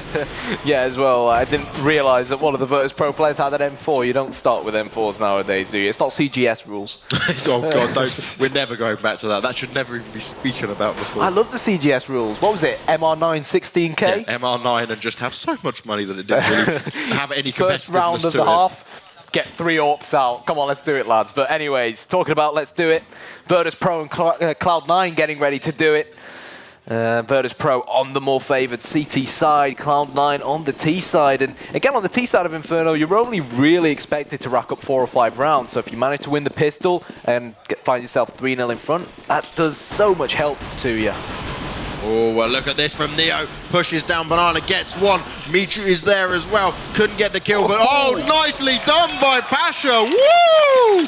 Pasha with 3 huge kills. Neo picks up 2, and they lock down that B bomb site. And Cloud9 weren't able to do much to fight against that. Even I had to clap there. It was phenomenal P2000 work from Pasha. Big biceps, but he can do work with a small pistol, I'll tell you that. And Virtus.Pro now, they're going to make life even more difficult for Cloud9 because all they have to work with is pistols. And one thing I've noticed about Cloud9 actually is they're not too fond of the Tech 9s as opposed to other teams, which is surprising. I think it comes down to if people still prefer the CZ or not as well. I was talking about this before and earlier, and we were saying that the Tech 9 is, sorry, the CZ75 is still very strong, but people just prefer the Tech 9 right now because it's kind of the hyped up gun, but there's nothing actually taken away from the CZ75. Also, the P250 is a cheaper option, so again, there's so many different attributes and things to take into account, but well, Virtus.Pro, they've lost 2 men already. They've given away a FAMAS to Shazam. There's the smoke that will terminate off CT spawn, and we could see a B push here from Cloud9. Yeah, they're getting ready for it right now. It's going to be Shroud and Semphis making their way up. Nice smoke comes out there, and, well, Pasha is on the way. Bicep's going to be firing off. Gets one, but Semphis takes him down. That could be the deciding factor here for this round. Bialy and Taz are going to have to make movements very quickly here. Shazam, though, being nice and sneaky, staying by that smoke. He's going to have to be careful because, oh, nice grenade from Taz. Comes over, deals with Semphis. It's going to be all up to Shazam right now. He's only got 58 points of health. He's got to take on Taz, and this is going to come down to the knowledge. Going around that corner very slowly. Oh, he might be able to pick him off from behind it. Nice. Comes around the corner, gets the kill and a headshot. Will comfortably get that defuse as well. He's got the defusal kit, and we will see it go 2-0 in favour of Virtus.Pro. They most certainly will. But what was important there, Bank, for Cloud9 is they planted the bomb, but they invested so heavily into grenades that last round that they could force buy, of course, and it looks like that is what they've decided to do. 2 Gills, 3 Tech 9s. I know that you feel strongly about these kinds of force buys, so tell us what you think. I'm not a fan of these at all, but obviously with the Tech 9 it can work massively. And Well, Les, that's exactly what we were talking about from Virtus.Pro there with the smokes. They're going to be pushing up into this B bomb site. Neo spamming away with the FAMAS. Oh my God, what on earth happened there? We killed himself with the Molotov grenade there. Not the start the Virtus.Pro wanted. 2 more kills come on the board for Virtus.Pro. It's going to be all up to nothing and Semphis as they're outside of the B bomb site. Semphis though, actually, he's at middle right now and Bialy's still there, but oh God, Bialy walked straight into him with that one.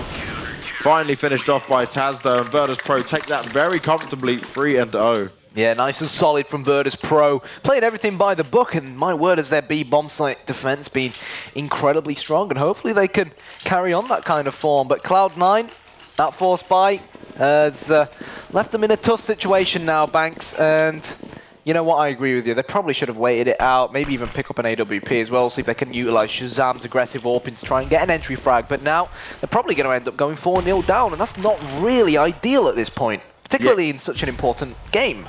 I think you're basically like kind of cheating yourselves by doing that forced buy.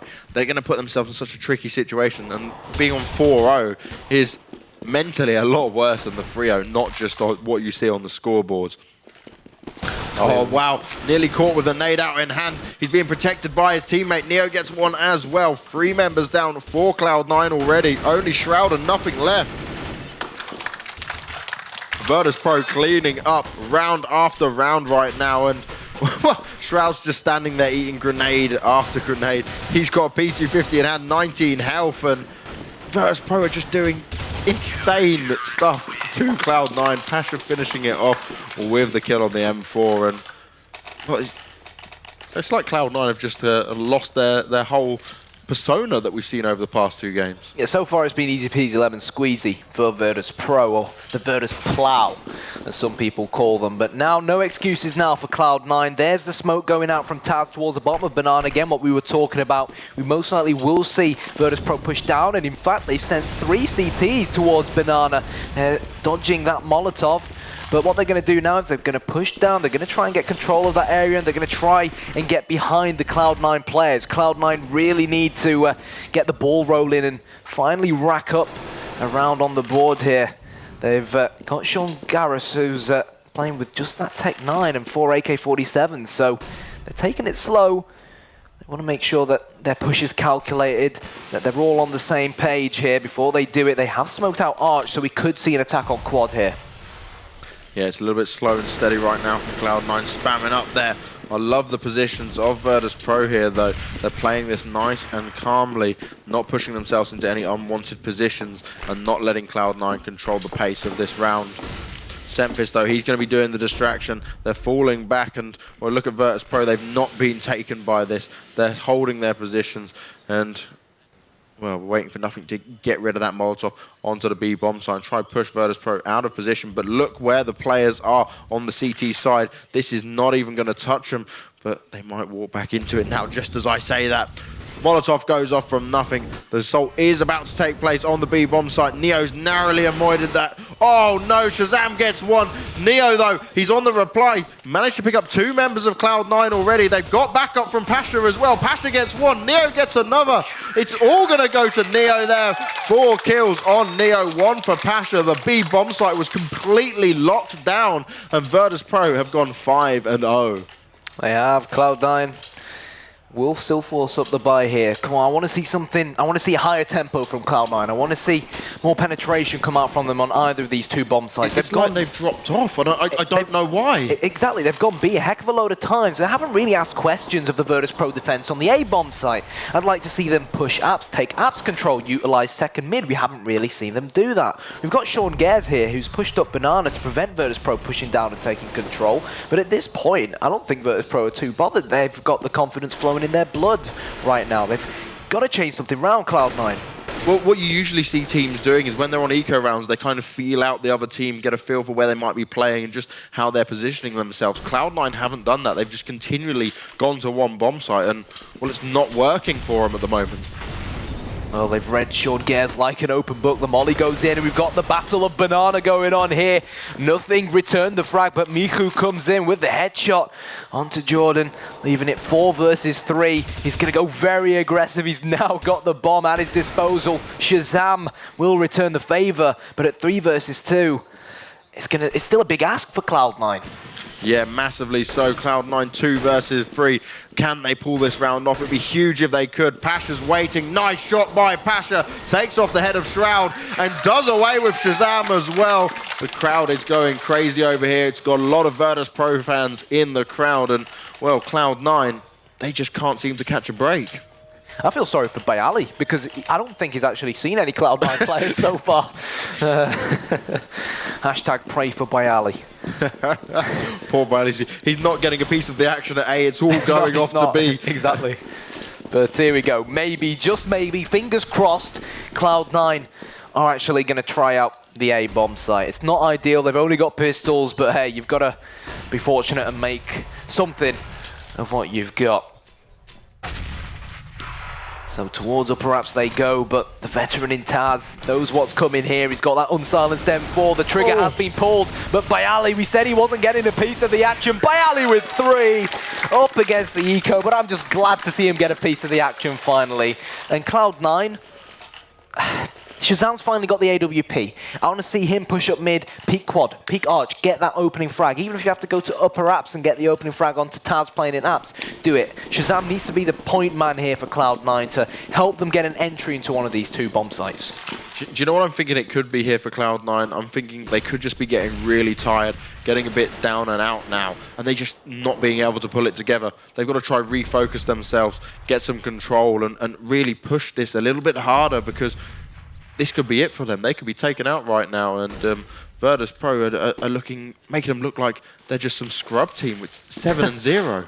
Your words, not mine. And oh, did that smoke land correctly? I'm not sure if it actually dropped in front of Library. Taz, however, it's not going to matter. He's been boosted up here on quad. Taz with 1. Pasha comes in, rotates all the way over from the B bomb site. And at the moment, Graveyard is normally at the back of this bomb site, but currently the top of mid is a graveyard for Cloud9. And Sean Gares now has it all to do. 35 points of health.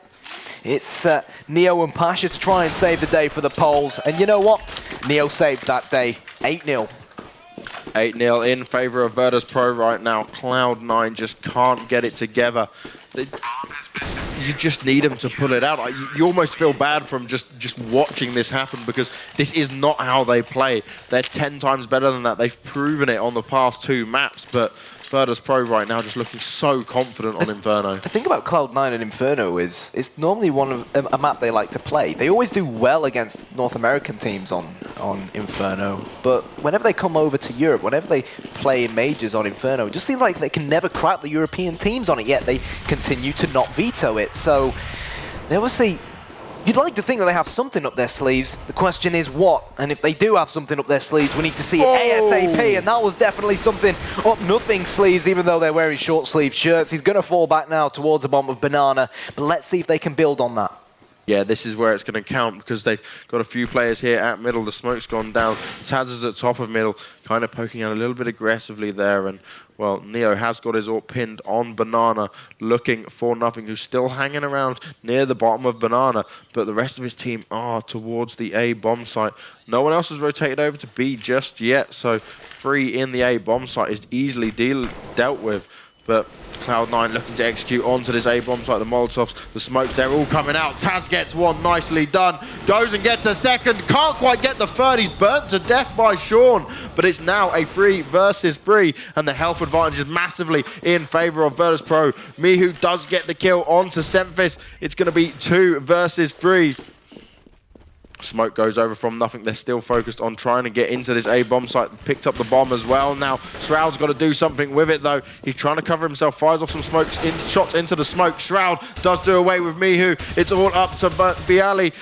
Oh, he's in pit right now, spamming away. Let the bomb get planted, but Neo will be able to kind of rotate round and give him some backup. Shroud is currently pinned down. The Molotov grenade's away from him, but he's running out of time. Nice shot from Shroud, taking off the head of Neo. He's now in a 1v1 versus Bialy. Bialy's got to go for him, and he can't let that bomb tick too fast. Shroud finishes him off. Fantastic headshot from him, and Cloud9 finally get around on the board.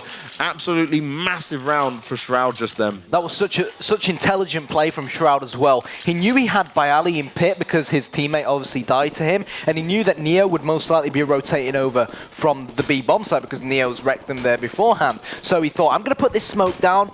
And what that did was basically essentially turn the 2v1 into 2 1v1 battles, and he won both 1v1 battles. So that's one of the perks of having to be a Counter-Strike player. You've got to be able to think thick and fast. And talking about things happening thick and fast, 2 frags already here at the bottom of Banana as Cloud9 fight on.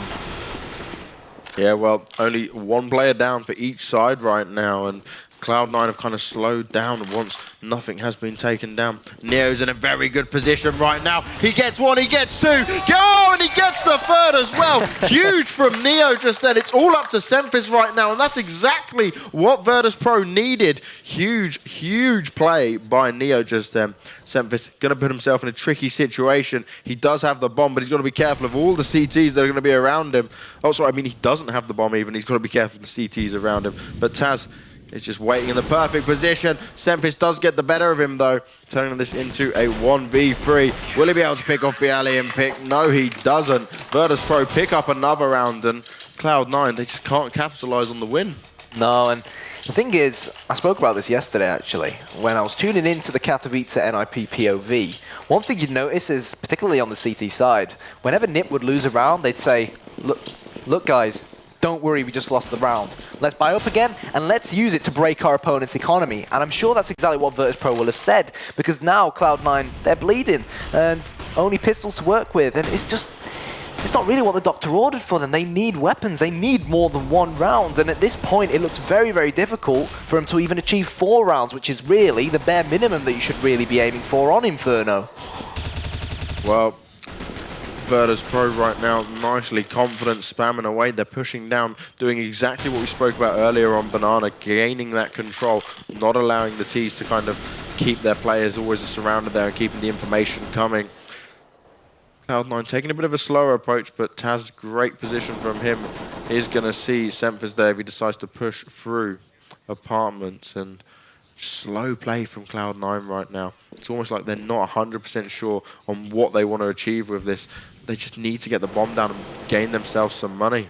Virtus.Pro, they've pushed almost all the way down Banana. They've got the information. Miku and co know exactly what's coming. The Biceps will get a 2nd frag, and they know that Cloud9 are only playing with pistols here, keeping their distance. Are Virtus.Pro looking to put their foot down on top of this A-bomb site, and put their foot down is exactly what they just did. 10-1 now in favor of Virtus.Pro, and Cloud9, it's a very, very, very steep hill for them to climb at this point. Yeah, they're going to have their heads down right now. They're not going to be feeling confident at all. This is just going to be knocking them mentally, and Virtus.Pro are going to be able to take huge advantage of that. Taz right now getting the usual smoke to help the guys at Banana push down, and we can see the weapons are in the hands of Cloud9. Still 1 Galil and a Tech 9 in play as well, so things just aren't that good for them. But interestingly enough, from Virtus.Pro, no AWP now. They've given up on that deciding factor and sticking to the rifles. Nothing though. He's making sure he's got Banana under control. He's not allowing them to have it, but Virtus.Pro have pretty much been able to dictate the pace of this game just non-stop. So they've obviously chosen to allow him to have it. Again, I'd still like to see Cloud9 up their pace. They haven't really upped their pace so far. And again, they're just taking their time. Almost like they're waiting to see if Virtus.Pro will make a mistake. But Virtus.Pro, they probably know Inferno better than they know their own house. You know what I mean? So they've got all the experience under their belts. They know not to run into these kind of mistakes that Cloud9 are waiting for. And with the clock ticking, Cloud9 have got to decide, are we going to go B, lads, or are we going to go A? And how are we going to execute and try and take it on? Yeah, I think like what you were saying is Cloud9 are literally just waiting for Virtus.Pro to overstep, to basically poke out and try to get some free kills. Well, these players are veterans. They know what they're doing. They're smarter than that, but Nothing has managed to pick off the first kill of this round, taking out Neo, and that's going to make them start running footsteps all the way back to Banana. They've only got 20 seconds left on the clock, though, so they've got to act fast, and well, time is ticking. They've got to deal with Mihu right now. He's sat at the back of the B bomb site, nicely positioned as well. Bialy gets the kill onto Semfis. Bomb will go down just in the nick of time. Shazam does get the kill onto Mihu, and it's going to be all up to the three members even of Virtus.Pro to deal with the 4 members of Cloud9. Nothing onto Pasha. Nothing gets another one onto Bialy. He's only got to deal with Taz right now. Taz coming from Banana, flanking from behind.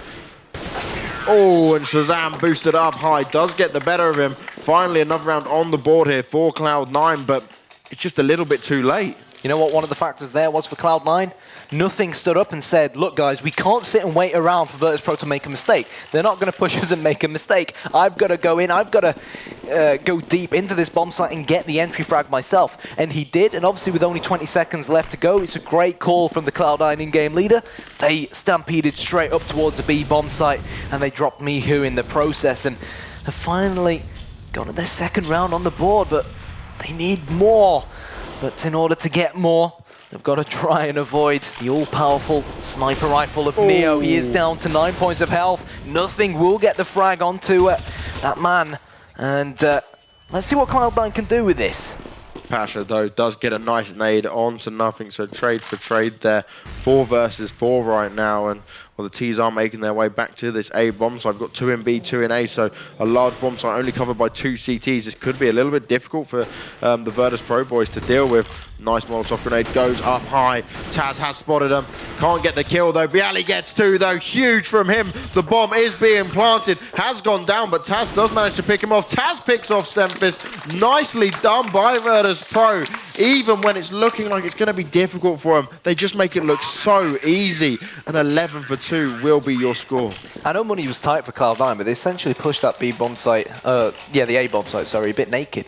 Bialy has been playing pit, pretty sure, for the mass majority of this first half. And they all rushed in, and no one even looked towards pit. And Taz, of course, I should know that Taz is playing upper apps. That's the thing, Virtus.Pro, you normally say they need to have a dynamic defense, which is what Envious do very, very well. But Virtus.Pro, they haven't really changed things around. They're just playing the same thing again and again and again. But Cloud9 are failing to capitalize on that. It's almost like they're forgetting. And they need to adapt to their opponents in order to rack at least 2 more rounds on the board. 11-4 is not catastrophic if they can win the pistol in the second half. Well, 11-2 is the score right now. Cloud9 realistically need to get every round going forward.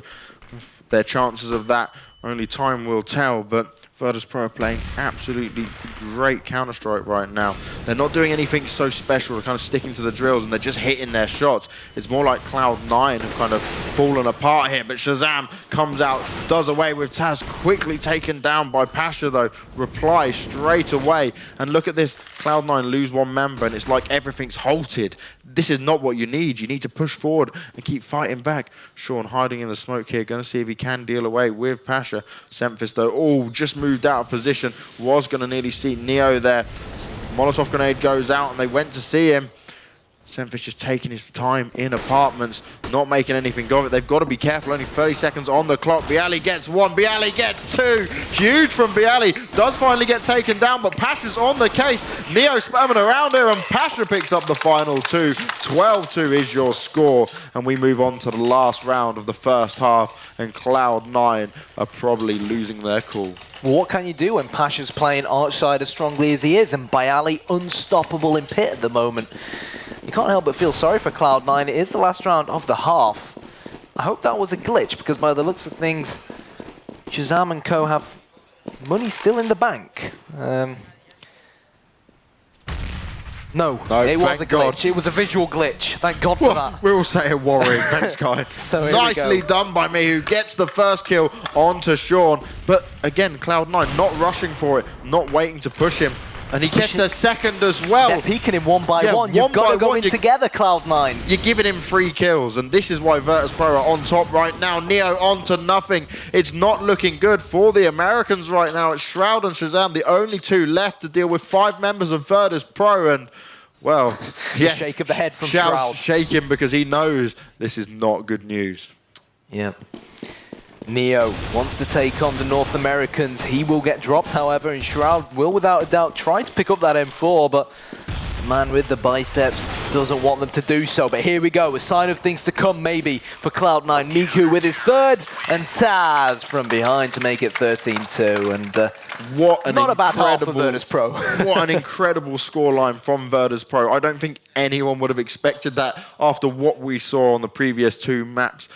Virtus.Pro just on another level, but they weren't doing anything amazing. They weren't doing anything that you wouldn't expect them to do. I just think Cloud9 came to the game and just thought, we're not going to show up this half. Well, that's the thing. When you watch games like, for example, Virtus.Pro up against NiP or Virtus.Pro up against Envious, you notice, particularly on the CT side, it's a constantly changing CT defense. Both teams are always trying to outsmart each other. But Virtus.Pro, it was almost like they were playing a casual face-it game. But here we go. Shazam gets a headshot onto Neo. Miku returns a frag, but Semphis has gone unnoticed by Ali, however, to nail him. And now nothing to try and save the day. And so far, it looks like he will. Yeah, nicely done by Nothing there. Taz does get the better of Shroud. It's now a 2 versus 2, but the health advantage is massively in favor of the CT side of Cloud9 right now. The bomb has managed to get in the bomb site, and Taz is in a very sneaky position, and he's got a Tech 9. This could be dangerous for Cloud9. Waiting game to see how they're going to approach this. Sean and Nothing are going to be talking massively right now. Taz has got a great position here. Nicely done by Taz. Will he get the better of Sean as well? Sean's having to stay hidden. He can't quite get him. He's dancing around right now. Really well played. Taz finishes it off. 14 for 2. They pick up the pistol round. Huge from Taz with that Tech 9. 3 very important kills. And even when it looks like it was going in favor of Cloud9, Virtus.Pro just managed to do it again.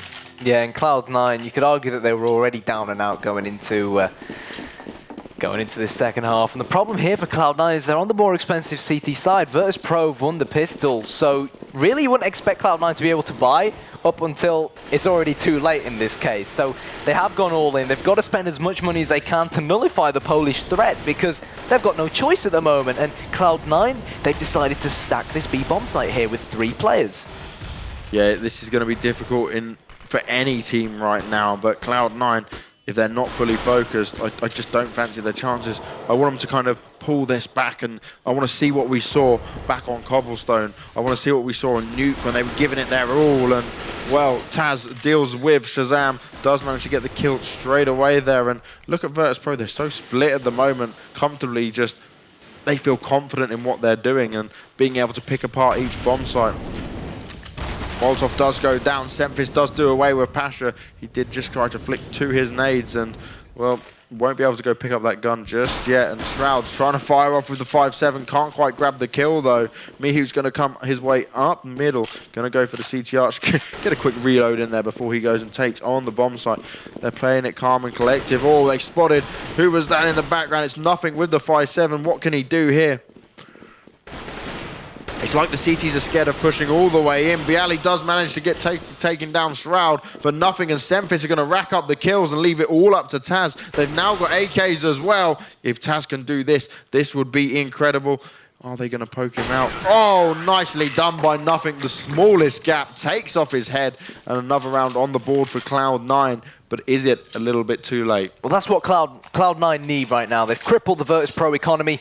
They've salvaged 2 AK-47s. They've bought up an M4. Shroud and Nothing, of course, can afford to buy up weapons as well. CZ, in fact, to come out from Shazam. So Cloud9, they will live to fight another day, but they've still got 11 more rounds to try and redeem. And it is easier said than done, but they are on the CT side. It's going to be absolutely incredible if Cloud9 can pull this back. And I say anything's possible in Counter-Strike. It certainly is, but with how Cloud9 are performing so far, their chances are very limited. I'm just hoping Nothing can get the troops together, pull them together and say, come on guys, we can still do this, because it's not over yet. Shroud playing in upper ups like Taz was, spraying and praying. Shroud with 3, great stuff there. And, well, they know exactly where these last few Virtus.Pro players are. And Shroud says, thank you very much, an easy anti-eco 4-man for me. Yeah, very nice from Shroud, though. He kept that nice and calm, picked up 4 easy kills there, and them kind of little moments is what's going to give the players the confidence and say, look, we can get these kills and when we need to. And that's what they need to take through over the next few rounds, because look at Virtus.Pro money, it's not good at all. And that's going to play into the advantage of Cloud9. So blocks all round from Virtus.Pro. They don't mind that they're having to eco all these rounds because they know that they've got a lot of time to work with because Cloud9 are 10 rounds behind. So solid stuff from Cloud9. Just taking control of Nana. Nothing will rotate back towards Arch side. And it looks like mass majority of these poles are going to head over towards Quad. They're just playing it slow and methodical, Banks, almost how Cloud9 were doing it. They're sort of seeing whether Cloud9 will go too aggressive, will get complacent, and will make a mistake. Oh, Shazam and Taz playing a little bit of back and forth there. Taz is just toying with him while he's got the AWP out, and they're all going to pop out now, and oh, Shazam could be in for some trouble. He's running away, going to go and wait for his team to come back him up. Sean is right there as well, nothing as well, pulling out the shots, doing the damage, taking down the members of Virtus.Pro. Shroud finishes it up there, and that'll see Cloud9 pick up another vital round for them, but will we see Virtus.Pro buy up here? Yes, we will, and this could be the real important deciding round. Yeah. No AWP coming out from Virtus.Pro, understandable. It is very difficult to play your T-side on a map like Inferno with an AWP. Especially when you haven't got really a CT, for example, at mid to contest with or at Banana. So here we go, talking about a CT to contest with at mid. Shazam is that CT, and Bayali will take off his skull. That was a massive kill, hugely important, doing away with the AWP already and gaining that mid control. Cloud9 can't afford silly mistakes like that at this point. No, not at any point, and I think Shazam just overcommitted with that AWP shot. He should have held a tighter angle rather than just jumping straight out into it. Yeah, you give a man of Bayali's quality too much to shoot at. I'd definitely put my money in skins on him landing a headshot. So here we go, nothing the man to hold Arch side. We've got player on Quad as well. In fact, 2 players now holding Arch, one playing deep from the bomb site. But there is the smoke towards Pit. It looks like Virtus.Pro are going to execute towards Quad side here. They have smoked out Arch, or maybe they might decide to go CT spawn to B. It's still not clear yet, but that is obviously an option for them as well. Well, nothing here. He can hear the footsteps. Will he be able to do the work? He gets one. Shroud gets the other. Shroud gets a second as well. Bialy did manage to reply with 1-2 versus 2 right now. Oh, nicely done by Pasha. Rips off the head of Shroud, and it's all up to Sean in the 2 versus 1. The bomb's going to be planted in the A bomb site.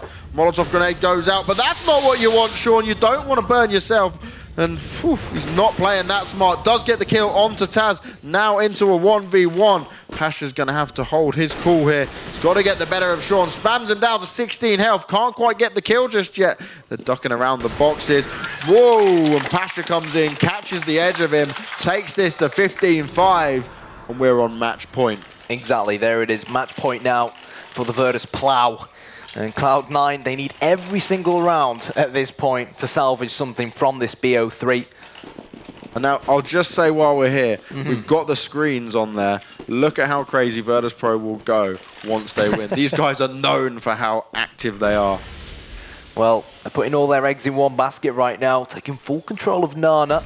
And if they do go towards this B bomb site, they'll have Sean Gares and Semphis to try and deal with, but here we go, the Virtus Plow commences. Semphis is going to be dropped by Mihu. Sean Gares now with it all to do. There's the first headshot, looking for the second, can't do it. Bayali goes down, but Pasha will salvage things for Virtus.Pro. And here we go, Banks. Bomb will get planted. Can they hold this bomb site now, Virtus.Pro? Well, Mihu's only got 3 health. Neo and Pasha not too bad, but Cloud9 certainly have a little bit of an advantage going into this bomb site. They've just got to check every single corner. Neo dropping a very nice nade, does a bit of damage towards Nothing as well. If Neo can sneak round here and avoid getting taken down by Nothing, this could be hugely... Oh, massive round here for Neo. He pulls off one, Pasha goes down to the hands of Shazam, and look at that!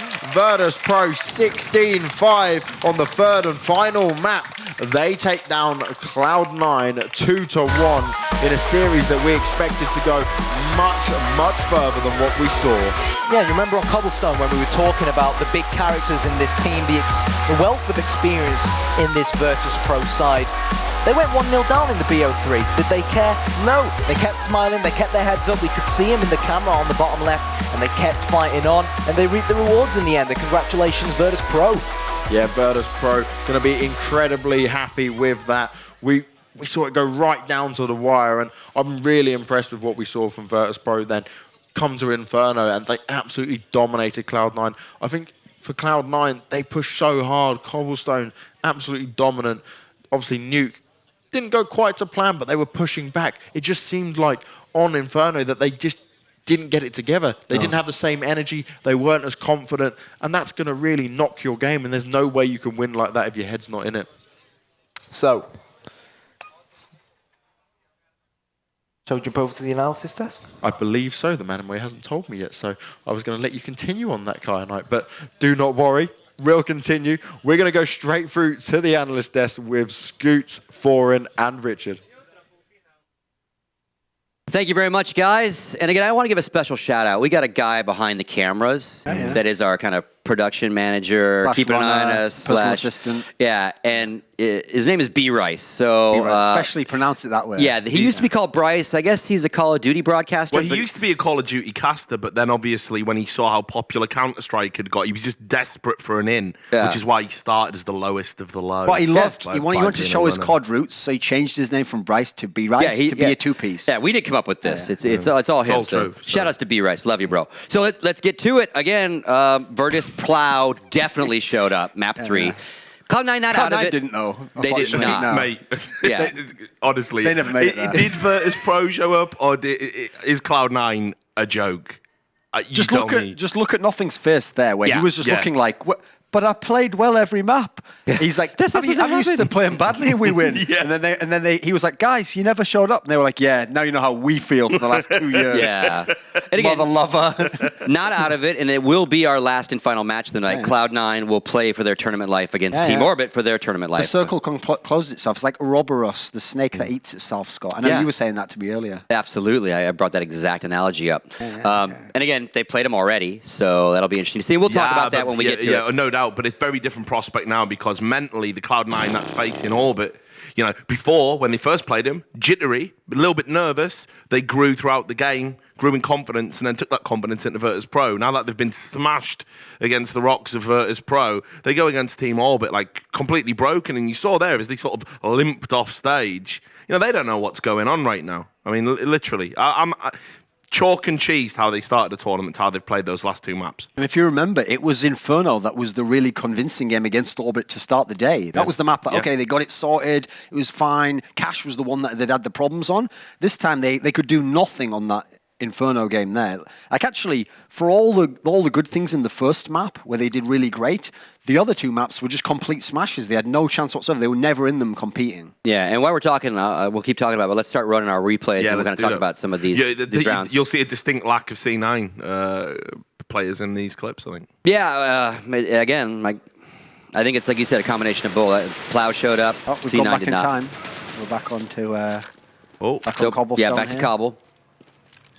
I guess we're giving the rundown from the series. So this actually is the dominant performance from Cloud9 over the series. So yeah, we have gone way back in time, back to a time when Cloud9 were actually capable of doing the basics. Yeah, and this is where he tries to ninja it, but doesn't And Taz quite nicks it right at the end. get it. Last like second. literally last second. I mean, as it happened, that clip, and obviously we'll keep running the Cobble highlights while we're talking, but you know that didn't make any difference. Cloud9 were convincing on the map that Virtus.Pro picked, the map that Virtus.Pro have said, we got tactics for Cobble, we'll play anyone on Cobble, and we can beat anyone on Cobble. So at that point, you think, well, Cloud9, that they are the real deal, and this is the next round. Taz clutches. Yeah. Hardcore. And again, it's interesting because, you know, we did highlight 2 players for Virtus.Pro. We said Taz and Pasha. And we talked about, you know, how was Taz going to play overall now that he's relinquished that control to Neo, who's calling for them this event. And so far, so good for the old boy. You know, he's done really well, I think, especially in this series. Although it's hard to gauge what that means because, as I say, Cloud9 didn't really put that much resistance. And then this one's round 24. Semphis, I believe, does what B. Rice would call a 4-piece, if I recall. Isn't it an 8-piece? Ace-piece? It would, well, it was only 4 players. Is it an ace piece or a cod piece? A COD piece, that's it. Sorry. We're trying to get it to be called COD piece, but I don't know if it'll fly. It's a matter of time. No, but another thing about this series as well is not only did Cloud9 have a position to potentially win it from, but then when you consider that they were playing someone who had a stand-in, it's not even their real team, that makes it look even worse for Cloud9. And also now, if you get out of the group, even if they get out of the group in second, even if they beat Orbit, that means they know that they're going to be going directly into a match with Envy. Yeah.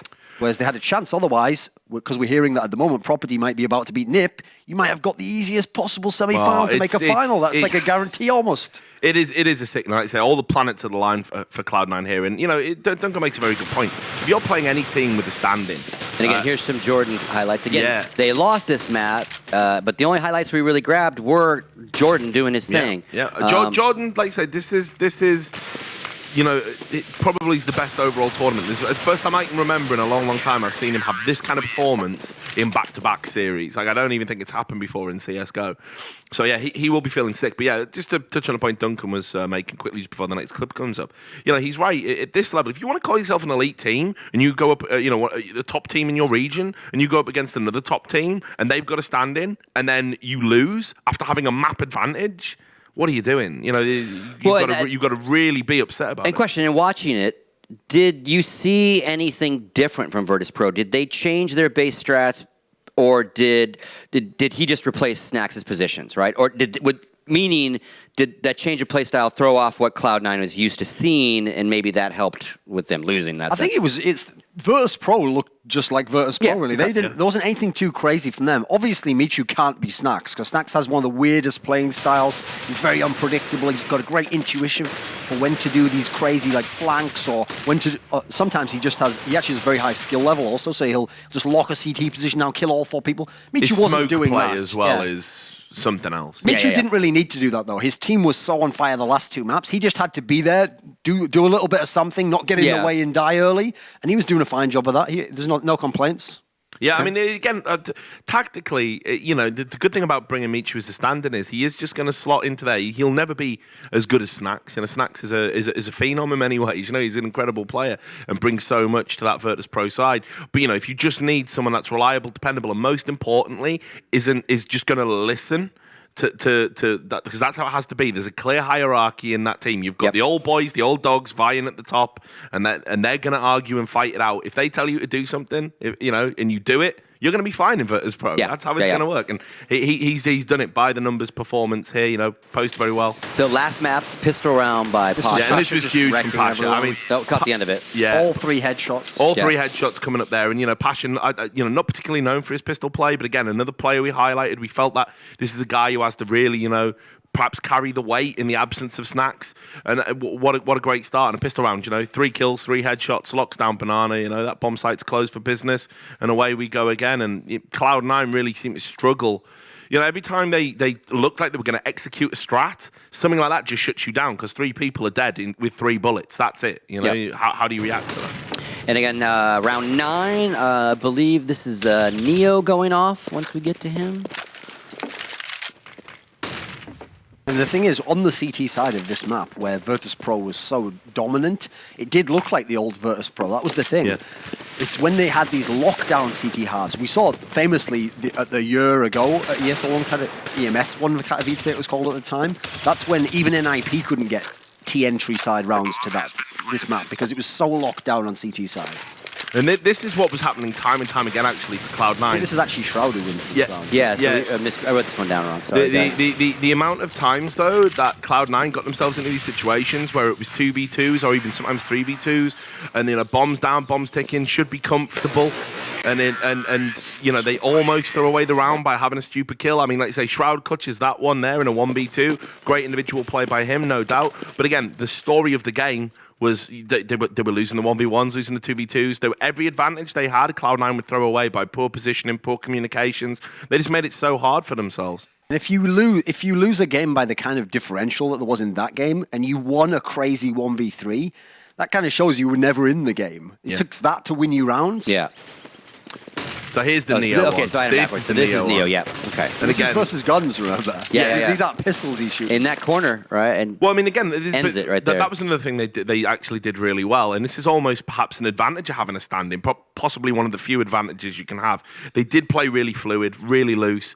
They moved around on CT and pushed into weird positions. And again, Cloud9 had no answer. You can see they have no idea that Neo's pushed down there. There's no reconnaissance going on. Nobody even thinks to check that corner. And it's 3 kills again. One individual of Virtus.Pro killing 3 of Cloud9 again. And the round's over and the round's gone. Yeah, in a matter of seconds. Yeah, done like that. Just amazing stuff. Again, really good play by Virtus.Pro. Not good play by Cloud9. Can't sugarcoat it. And again, they are one of those teams that when they get down, they have a hard time, like as we say, resetting and like forgetting about the last round or forgetting about the last map. I'll ask you, Scott, who is the leader in that team? Who is the leader? The actual, I mean, seriously, who will pull you up by your bootstraps and drag you kicking and screaming over the finish line, whether you want to get there or not. Every team has somebody that can motivate. Every top team, a motivator, a great strat caller, someone who can actually step up their play and lead by example, someone who's going to get the troops fired up. Where is that in Cloud9? I don't know if they have that rock solid. I mean, obviously they have a manager whose job is to, Stunna will be the first to say he's not a strat manager in the sense of a coach, but he kind of is there to be, hey, calm back down. But you can only do so much from behind a team. And I know this from being an EG guy. When you're not in the seat, you can say whatever you want to your players, but like half of it goes in and out. Like they have to reset. No one can do it for you. I mean, when you're talking about that kind of role as well, there's 2 ways you can do it. You can either do it by you're the star player and you're the guy who always does, like, you always get your kills and you have your performance. You can say, listen, guys, like, I'm putting my performance in, you have to get your level up. They don't have anyone who does that all the time. Nothing did it this time, but he doesn't usually. He can't be saying that when he has off tournaments. Or you need the in-game leader who's the genius tactician. And the idea there is, like, I always have the strats, just follow them and we'll win. They haven't really looked tactically very good, so who can do that as well? So they don't have anyone who's got the authority either from play or like what he's doing for the team where he can be that leader. So at the moment, when things are going great, no questions are asked, but when they break down, they don't have any comeback potential. I mean, it's really strange for me because you look at Semphis. Semphis is like somebody that's very vocal. You hear him. We heard him out in Katowice, on the comms, very bold, very brash. Telling people what to do, what not to do, but like kind of not enough to really step up to the plate and be a leader. And then you've got Jordan, who has the seniority. So you think, well, maybe it's going to be him. And he's one of the weaker players usually in the team anyway. So why not? But he's actually not that kind of personality. He's never going to impose his will on a team or a group of people. So, this, for me, Cloud9, their deficiencies aren't even necessary in their play, although, again, fragging power has been a clear issue for them at this event again. But when the chips are down, they need somebody that can rally guys. I mean, say what you will about iBuy power, say what you will about Dazed, say what you will about Steel. Those guys knew how to fire up the troops when it was time to deliver. And, it's a shame for Cloud9 that they don't have that, like, embodiment of that spirit somewhere in the 5 players. Final thoughts on this matchup? Just a missed opportunity for Cloud9, really. Absolutely. Because the thing was, Virtus.Pro didn't get going until that second map. On the first map, they were spotty. They had some rounds here and there, but they were nothing like the dominant force they were on the second 2. So I feel like missed opportunity for Cloud9, not just because of the stand-in, but you're in this winners match, and now potentially maybe it would have even got you an easier semi-final.